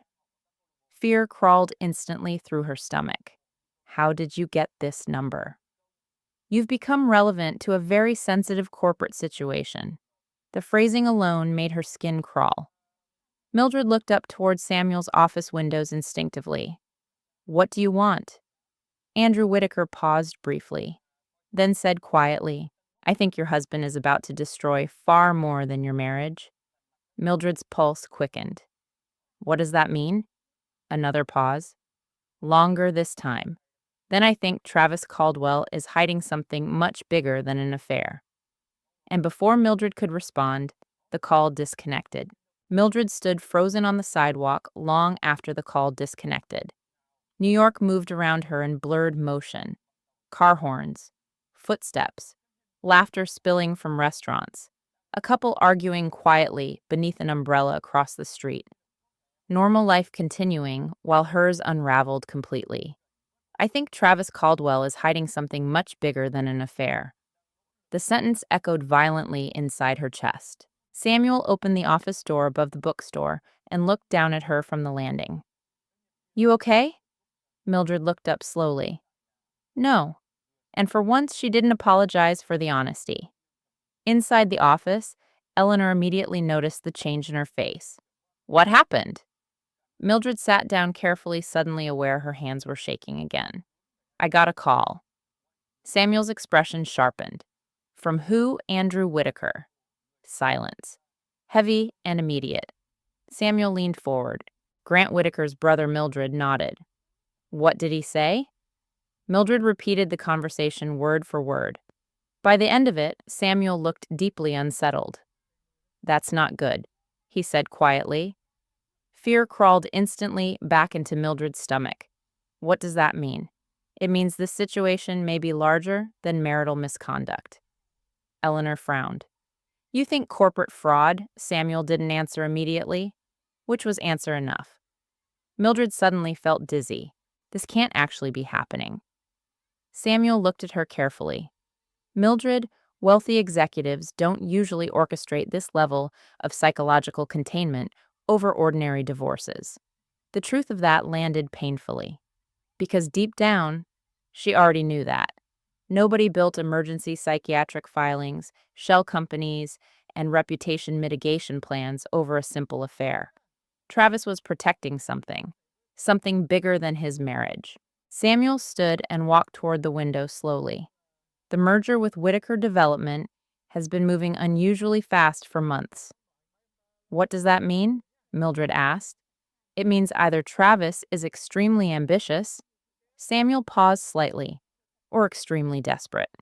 Mildred thought about Travis lately. The sleepless nights, the constant pressure, the way he snapped over tiny things, the bourbon hidden inside his office drawer, the increasingly frantic obsession with the merger. At the time, she thought he was stressed. Now she wondered if he was cornered. What happens if the merger fails? She asked quietly. Samuel turned back toward her. Potentially, he folded his arms. Everything collapses. Silence flooded the office. Mildred suddenly understood why Travis looked so calm during cruelty.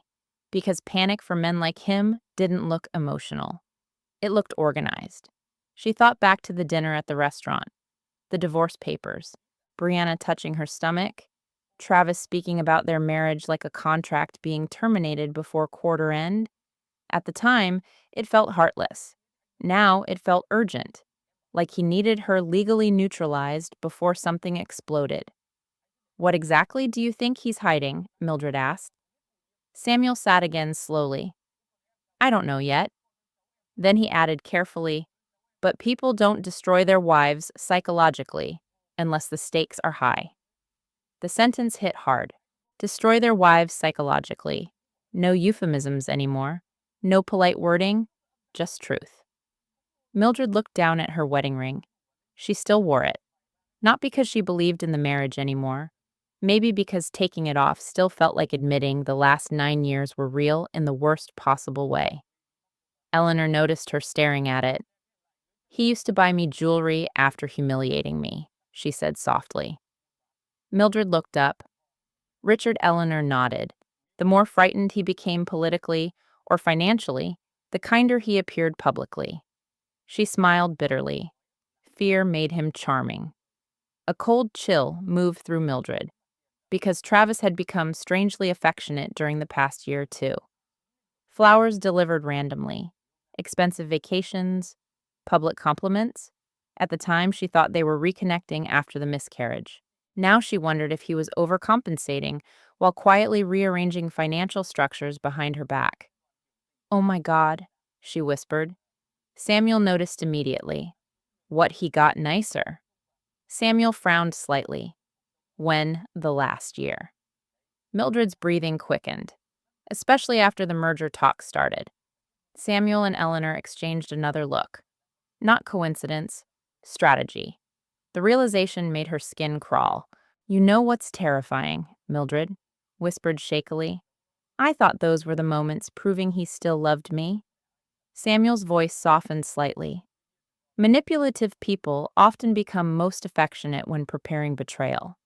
That hurt more than almost anything else, because those moments mattered to her. She remembered Travis slow dancing with her in their kitchen 6 months ago, while Sinatra played softly through the speakers. She remembered him kissing her forehead during a weekend in Napa. She remembered thinking maybe they were healing. But now every memory felt contaminated by timing. Performance disguised as intimacy. Mildred suddenly stood. I need to know what he's hiding. Samuel looked up carefully. That may become dangerous. He already made it dangerous. The words surprised even her, because they were true. Silence never protected women like Eleanor, and it wouldn't protect Mildred either. Samuel studied her for a long moment, then finally nodded once. Okay. He reached for a folder and pulled out several pages. These are preliminary records from the merger structure. Mildred leaned closer. Numbers, asset maps, corporate entities. Most of it meant nothing to her initially. Then she noticed something familiar. One of the shell companies tied into the merger structure. Her breath caught instantly. Caldwell Residential Holdings, LLC. The same LLC carrying her signature. The same one attached to millions in debt exposure. Her stomach dropped. He connected me to the merger. Samuel nodded grimly. Yes. Mildred looked up slowly. If the merger collapses, you could become partially exposed legally and financially. Fear exploded through her chest. That's why he needed me unstable. Samuel nodded once again. If scrutiny begins, Travis needs credibility and distance. He leaned forward slightly. A grieving, emotionally unstable spouse makes an excellent scapegoat. The room went silent again. Mildred felt physically cold now, not heartbreak. Survival fear? Because suddenly she understood the scale of what Travis prepared her for. Not humiliation, sacrifice. He was willing to let her drown to protect himself. And somehow, that realization finally killed the last fragile piece of denial she still carried. The office phone rang suddenly. Samuel answered immediately. His expression changed within seconds. Sharp, focused, dangerous. What happened? Eleanor asked quietly. Samuel lowered the receiver slowly. That was one of my contacts downtown. Mildred's pulse quickened, and Samuel looked directly at her.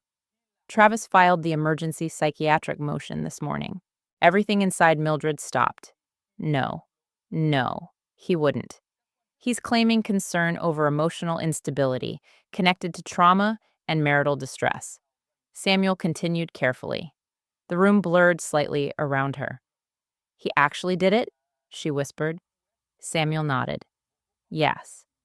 Mildred felt humiliation burn through her body so violently, she thought she might throw up, because now it was official, legal, documented. Somewhere inside a courthouse, her grief had been converted into paperwork against her. Tears burned instantly behind her eyes, but this time, something else rose with them. Rage, cold, steady, alive. Samuel noticed it immediately, and for the first time since meeting her, he gave a small, approving nod. Good, he said quietly. Mildred looked at him in disbelief. Good. Yes. He leaned forward, because now Travis made the first real mistake. Silence. Then Samuel slid the psychiatric filing slowly across the desk toward her. He moved too early. Mildred stared down at the document. Then Samuel added the sentence that changed the entire war. And desperate men, he said softly, are finally vulnerable men. Mildred expected to fall apart after Travis officially filed the psychiatric motion. Instead, something colder happened. She became calm. Not peaceful, not healed. Focused. Because once the paperwork became real, denial finally died completely. There was no misunderstanding left to protect.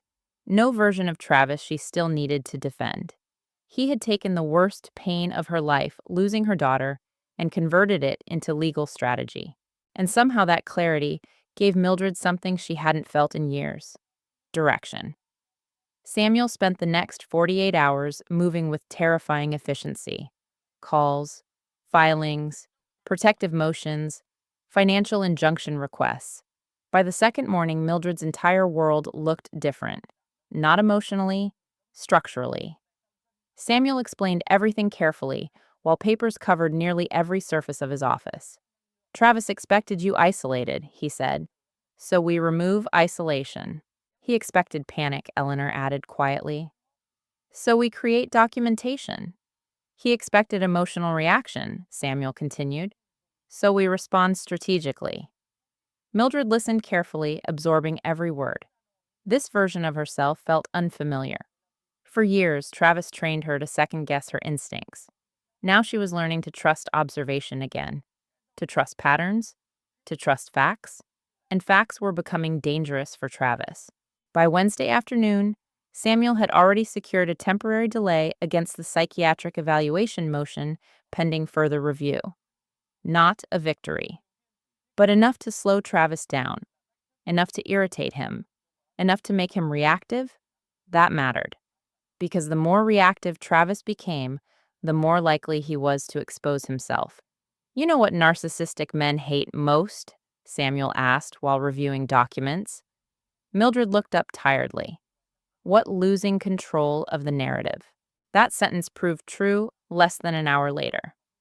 Mildred's phone rang. Travis. Again. This time Samuel nodded toward the phone. "Answer it." Mildred froze slightly. "You sure?" "Yes." Samuel's eyes sharpened. "But listen more than you speak." Her pulse quickened as she answered. Hello, silence for half a second. Then Travis's familiar voice. Low, controlled, dangerously calm. "You filed against my motion. Not hello, not how are you. Straight to control." Mildred suddenly heard him differently now. Every word felt tactical. "Yes." Another silence. Then Travis exhaled softly. "So this is really what you want." Mildred glanced at Samuel instinctively. Samuel motioned subtly. "Let him talk. What exactly do you think I want, Travis?" His tone tightened almost imperceptibly. "I think you're being influenced by people who don't understand the damage they're causing." There it was again. Manipulation disguised as concern. Mildred almost responded emotionally out of habit. Instead, she stayed quiet. The silence clearly unsettled him. "Mildred, you filed psychiatric paperwork against me. I filed protective paperwork. You told a court I'm unstable. You've been behaving unpredictably." Samuel raised one eyebrow slowly. "Interesting. Very interesting." Travis was already becoming defensive. "You cheated on me," Mildred said quietly. "That has nothing to do with your recent emotional state." The sentence hit her like acid. Not because it hurt, because it sounded insane now that she could hear it clearly. How many years had she mistaken emotional manipulation for logic? "You moved debt into companies tied to my name. That's a gross misunderstanding of corporate structure. You lied about your mother being dead. She's dangerous. You used my miscarriage against me." Silence. Real silence this time. Then Travis spoke more sharply than before. "You are not thinking clearly." And there it was.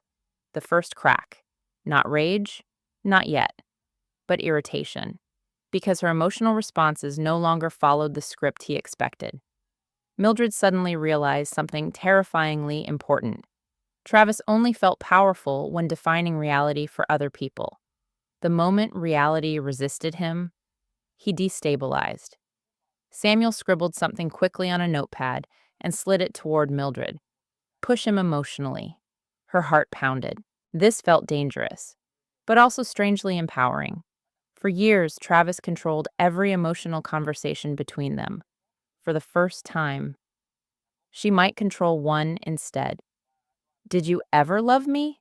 Mildred asked softly. The question landed differently than she expected. Travis immediately exhaled, frustrated, cornered. "Mildred, this is exactly the kind of emotional spiral I was concerned about." Not an answer. Samuel's eyes narrowed instantly. Interesting again. You couldn't even answer the question. Because the question isn't productive. A humorless laugh escaped Mildred before she could stop it. Productive. Their marriage reduced to performance metrics.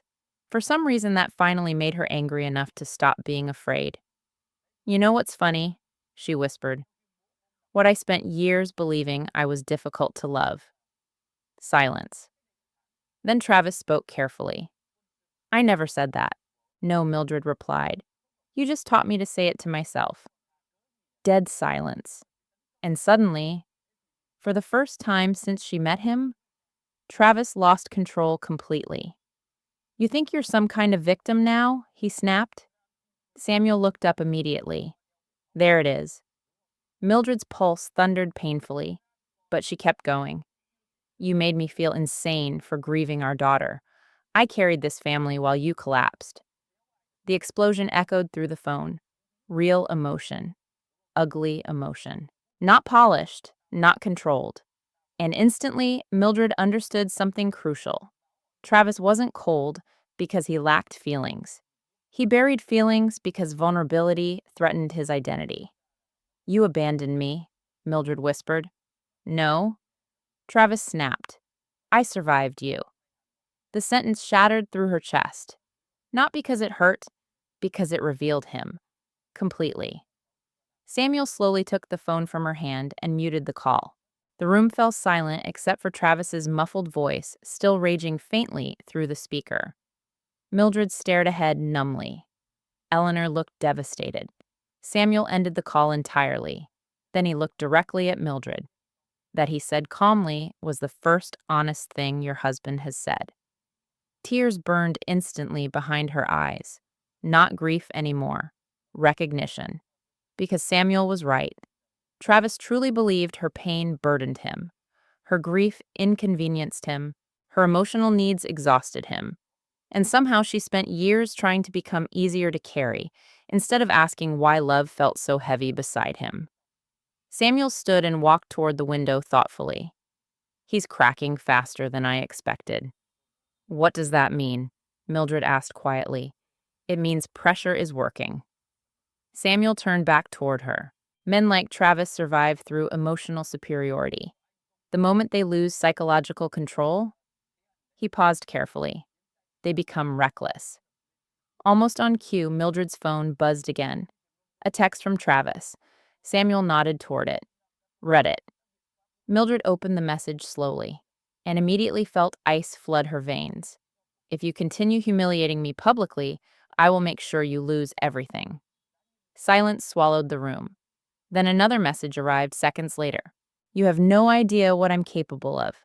Eleanor closed her eyes painfully. But Samuel smiled. Not happily. Strategically. Good, he said softly. Mildred stared at him in disbelief. How is that good? Samuel looked directly at her. Because threats create evidence.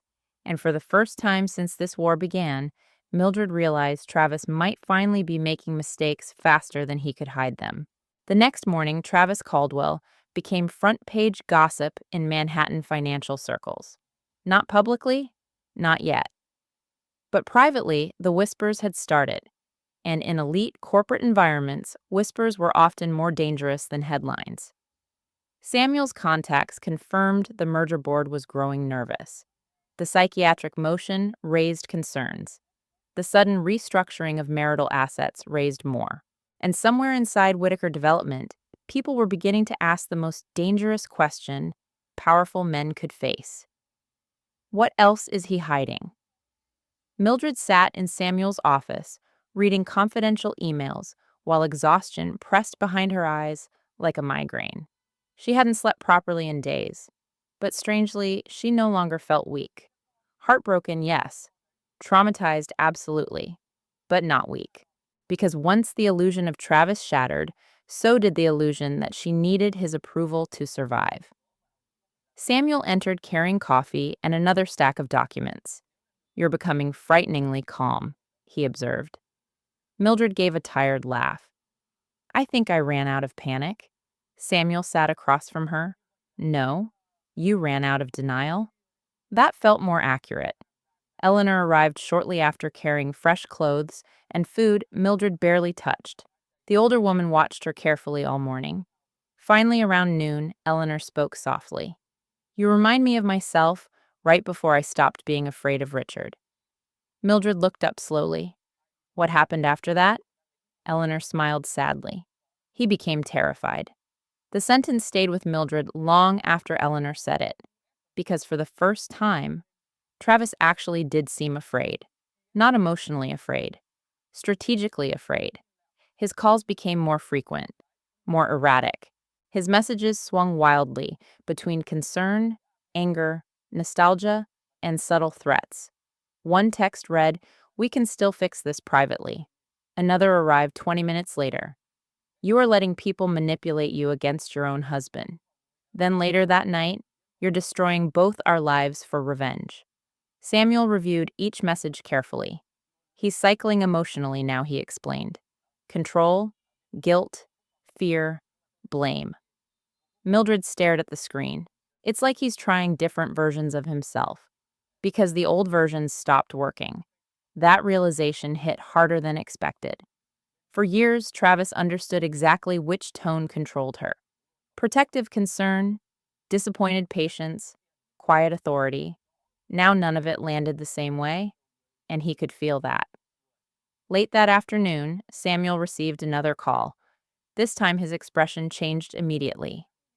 "What happened?" Mildred asked. Samuel hung up slowly. The board moved the merger review meeting up. Fear tightened through the room. "When tomorrow morning?" Mildred's pulse quickened. That fast, Samuel nodded grimly. "They're nervous." Eleanor sat down heavily beside the window. Richard used to panic when powerful people stopped admiring him. Samuel looked toward Mildred. "We may only get one chance at this." Silence settled heavily across the office, because everyone understood what he meant. If Travis secured the merger and stabilized his reputation first, he would regain leverage quickly. Money protected men like him. Power protected men like him. Reputation protected men like him most of all. Samuel slid a folder across the desk. "What's this?" Mildred asked. "Evidence timeline." Inside were copies of everything: the psychiatric filing, the threatening texts, the LLC structures, the financial transfers, internal merger documents, and finally, the message Brianna gave her: "Handle wife situation before announcement." Mildred stared at the words again. Still chilling, still inhuman. "How do we use this?" she asked quietly. Samuel leaned back, carefully. Then he looked directly at her. "Mildred, I need to ask you something honestly." Fear crawled slightly through her chest. "What if this becomes fully public?" He paused carefully. "Are you prepared for people to doubt you?" Pain flickered through her immediately. Because yes, of course they would. Travis was handsome, successful, respected, polished. Men like him rarely looked abusive to outsiders.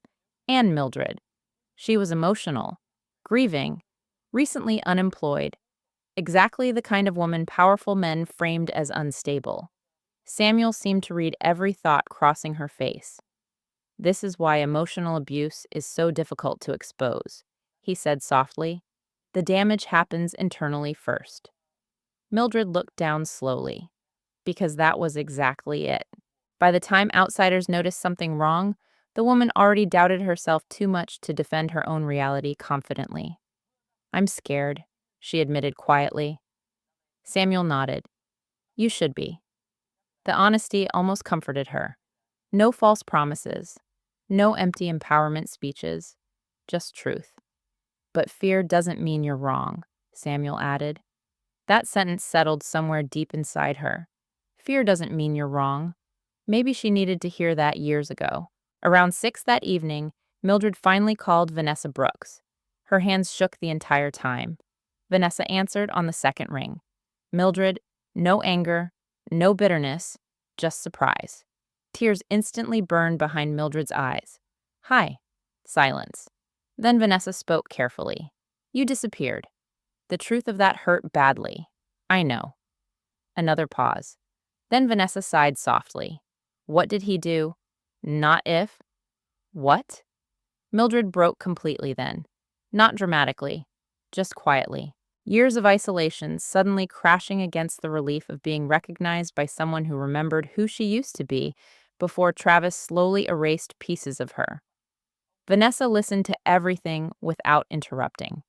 The affair, the documents, the psychiatric motion, the merger, the threats. When Mildred finally finished, silence lingered through the phone for several seconds. Then Vanessa said quietly, "I always knew he was dangerous." Mildred closed her eyes painfully. "Why didn't you tell me I tried?" And suddenly, Mildred remembered. Small comments, concerned looks, questions about Travis she avoided answering honestly. She remembered pulling away from Vanessa gradually, because being around her felt uncomfortable. Not because Vanessa was cruel, because she saw things Mildred wasn't ready to face. "I'm sorry," Mildred whispered. Vanessa's voice softened immediately. "No, honey." A pause. That's what emotional control does. It isolates you from anyone who reflects reality. Mildred cried silently after the call ended. Not from weakness, from mourning, not just the marriage. Herself. The version of herself that slowly disappeared, trying to become lovable enough for a man incapable of loving gently. Later that night, while reviewing documents alone, Mildred noticed something strange buried inside one of the merger files. A transfer authorization tied to Caldwell Residential Holdings, her LLC. But beneath the financial coding was another name, Grant Whitaker. Her stomach tightened instantly. Grant wasn't just connected to Brianna, he was directly connected financially too. Mildred's pulse quickened. Then suddenly she understood. The affair, the merger, the shell companies, the pregnancy. None of these things were separate. They were tangled together somehow.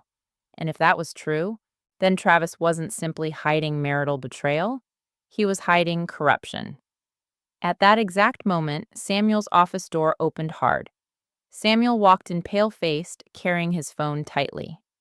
"Mildred," he said sharply. Fear surged instantly. "What happened?" Samuel looked directly at her. Travis just requested emergency board intervention. Silence crashed through the room. Then Samuel delivered the sentence that changed everything. "He's claiming you're attempting corporate extortion." For a moment, nobody in Samuel's office moved. The city noise outside faded into nothing while Mildred stared at him in disbelief. "Extortion," she whispered. Samuel nodded grimly. "He's claiming you obtained confidential merger documents through coercion and are threatening reputational damage during active negotiations." Mildred felt physically cold. "That's insane." "Yes," Samuel replied calmly, "but strategically effective." The room seemed to tilt slightly around her, because suddenly she understood the brilliance of Travis's move. He wasn't defending himself anymore. He was attacking first. Again, always first. If he framed Mildred as unstable and vindictive before the truth surfaced, then every piece of evidence she presented afterward could be dismissed as revenge. Samuel paced slowly across the office. He's trying to reposition himself as the victim of a mentally unstable spouse attempting corporate sabotage. Eleanor looked sick. Richard used to do the same thing. Mildred wrapped her arms tightly around herself. Fear threatened to consume her again. Not because Travis's accusations were true, because powerful men didn't need truth immediately. They needed timing, narrative, confidence, and Travis had spent years mastering all three. Samuel stopped pacing suddenly. "Wait." Mildred looked up sharply. Samuel walked back toward the merger documents scattered across the desk.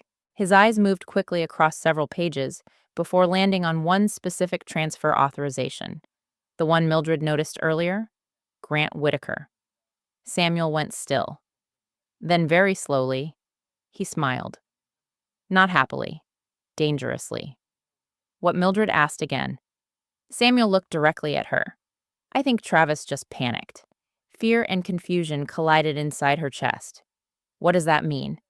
Samuel slid the transfer document toward her. This transaction should never connect directly to Grant Whitaker. Mildred frowned. I don't understand. Samuel leaned forward.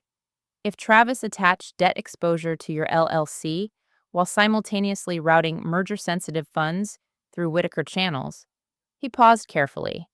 Then he may have created evidence of intentional concealment. The words hit hard, even if Mildred didn't fully understand the legal complexity. Eleanor did. Her face changed instantly. Oh my God. Samuel nodded once. Exactly. Mildred's pulse quickened. Explain it to me. Samuel took a breath. Travis needed your LLC to absorb risk quietly if the merger failed or drew scrutiny. He tapped the documents. But Grant Whitaker's involvement creates potential conflict of interest exposure. And that's bad. That's catastrophic if proven intentional. Silence crashed through the room.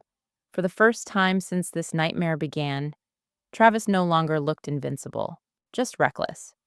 Samuel immediately grabbed his phone. "Who are you calling?" Mildred asked. "A forensic accountant." Within 20 minutes, another man arrived at the office. Older, gray-haired, sharp-eyed.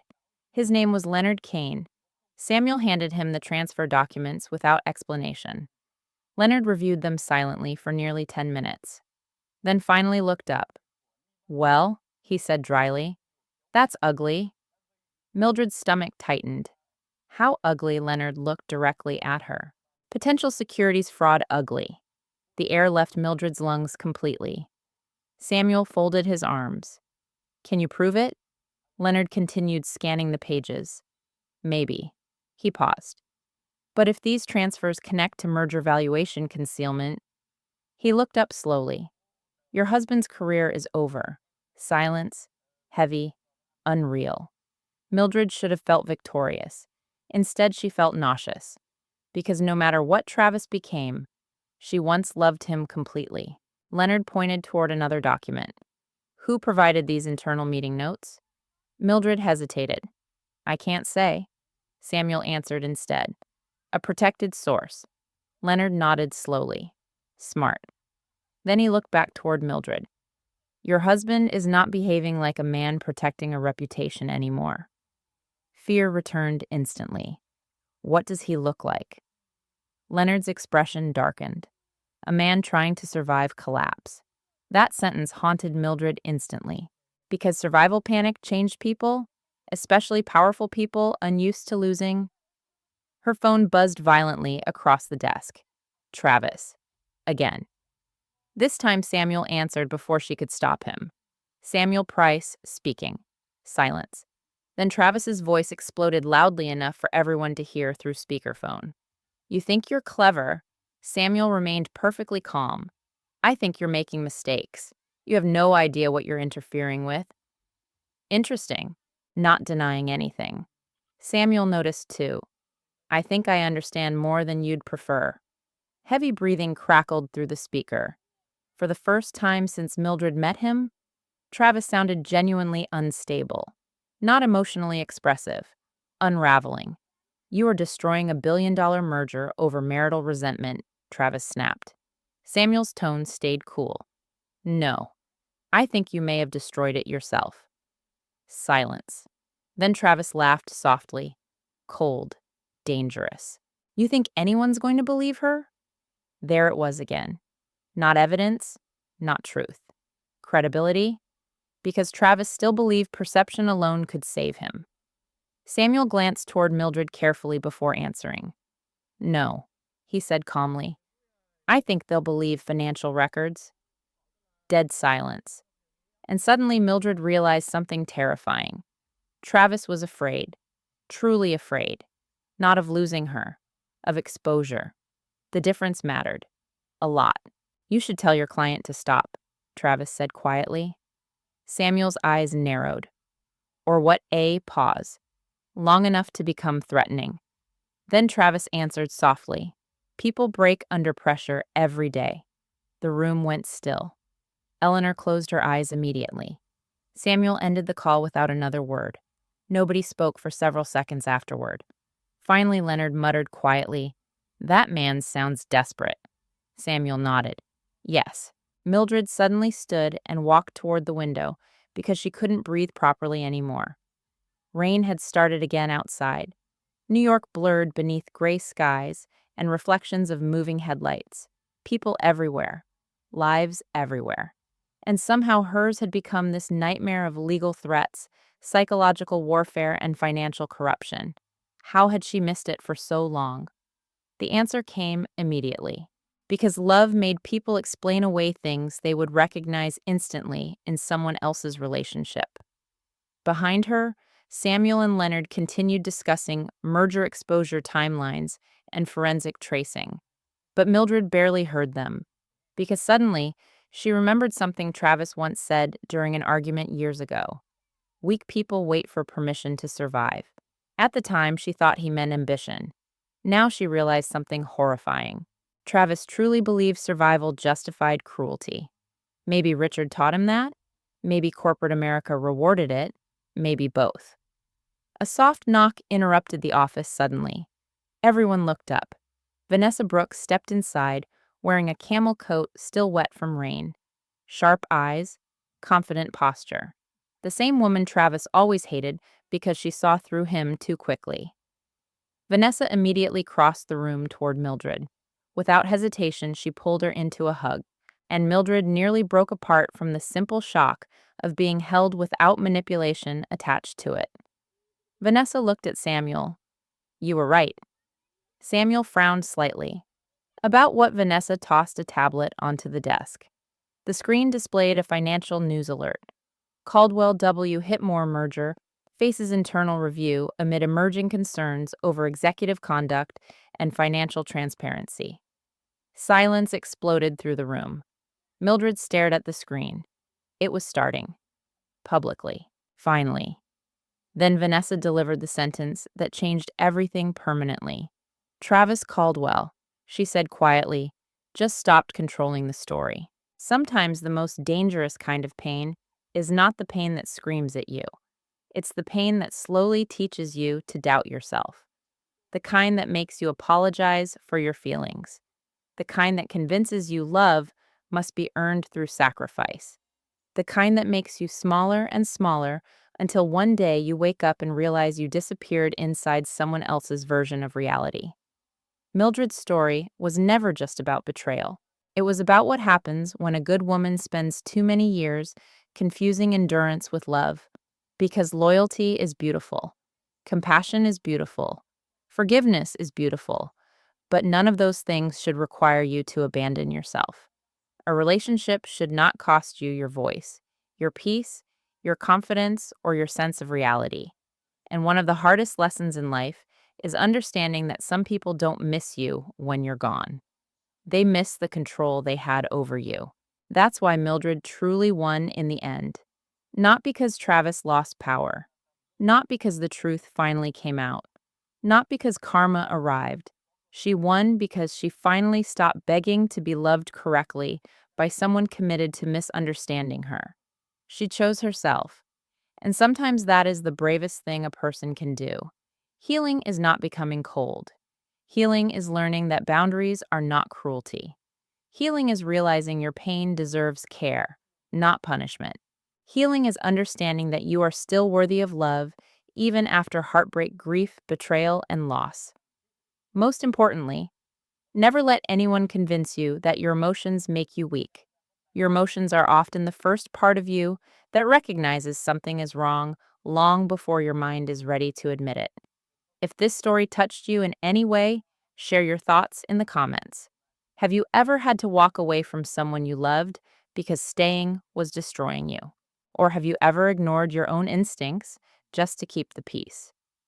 And if you enjoy emotional stories about betrayal, healing, karma, self-worth, and powerful new beginnings, don't forget to subscribe to the channel and join us for the next story.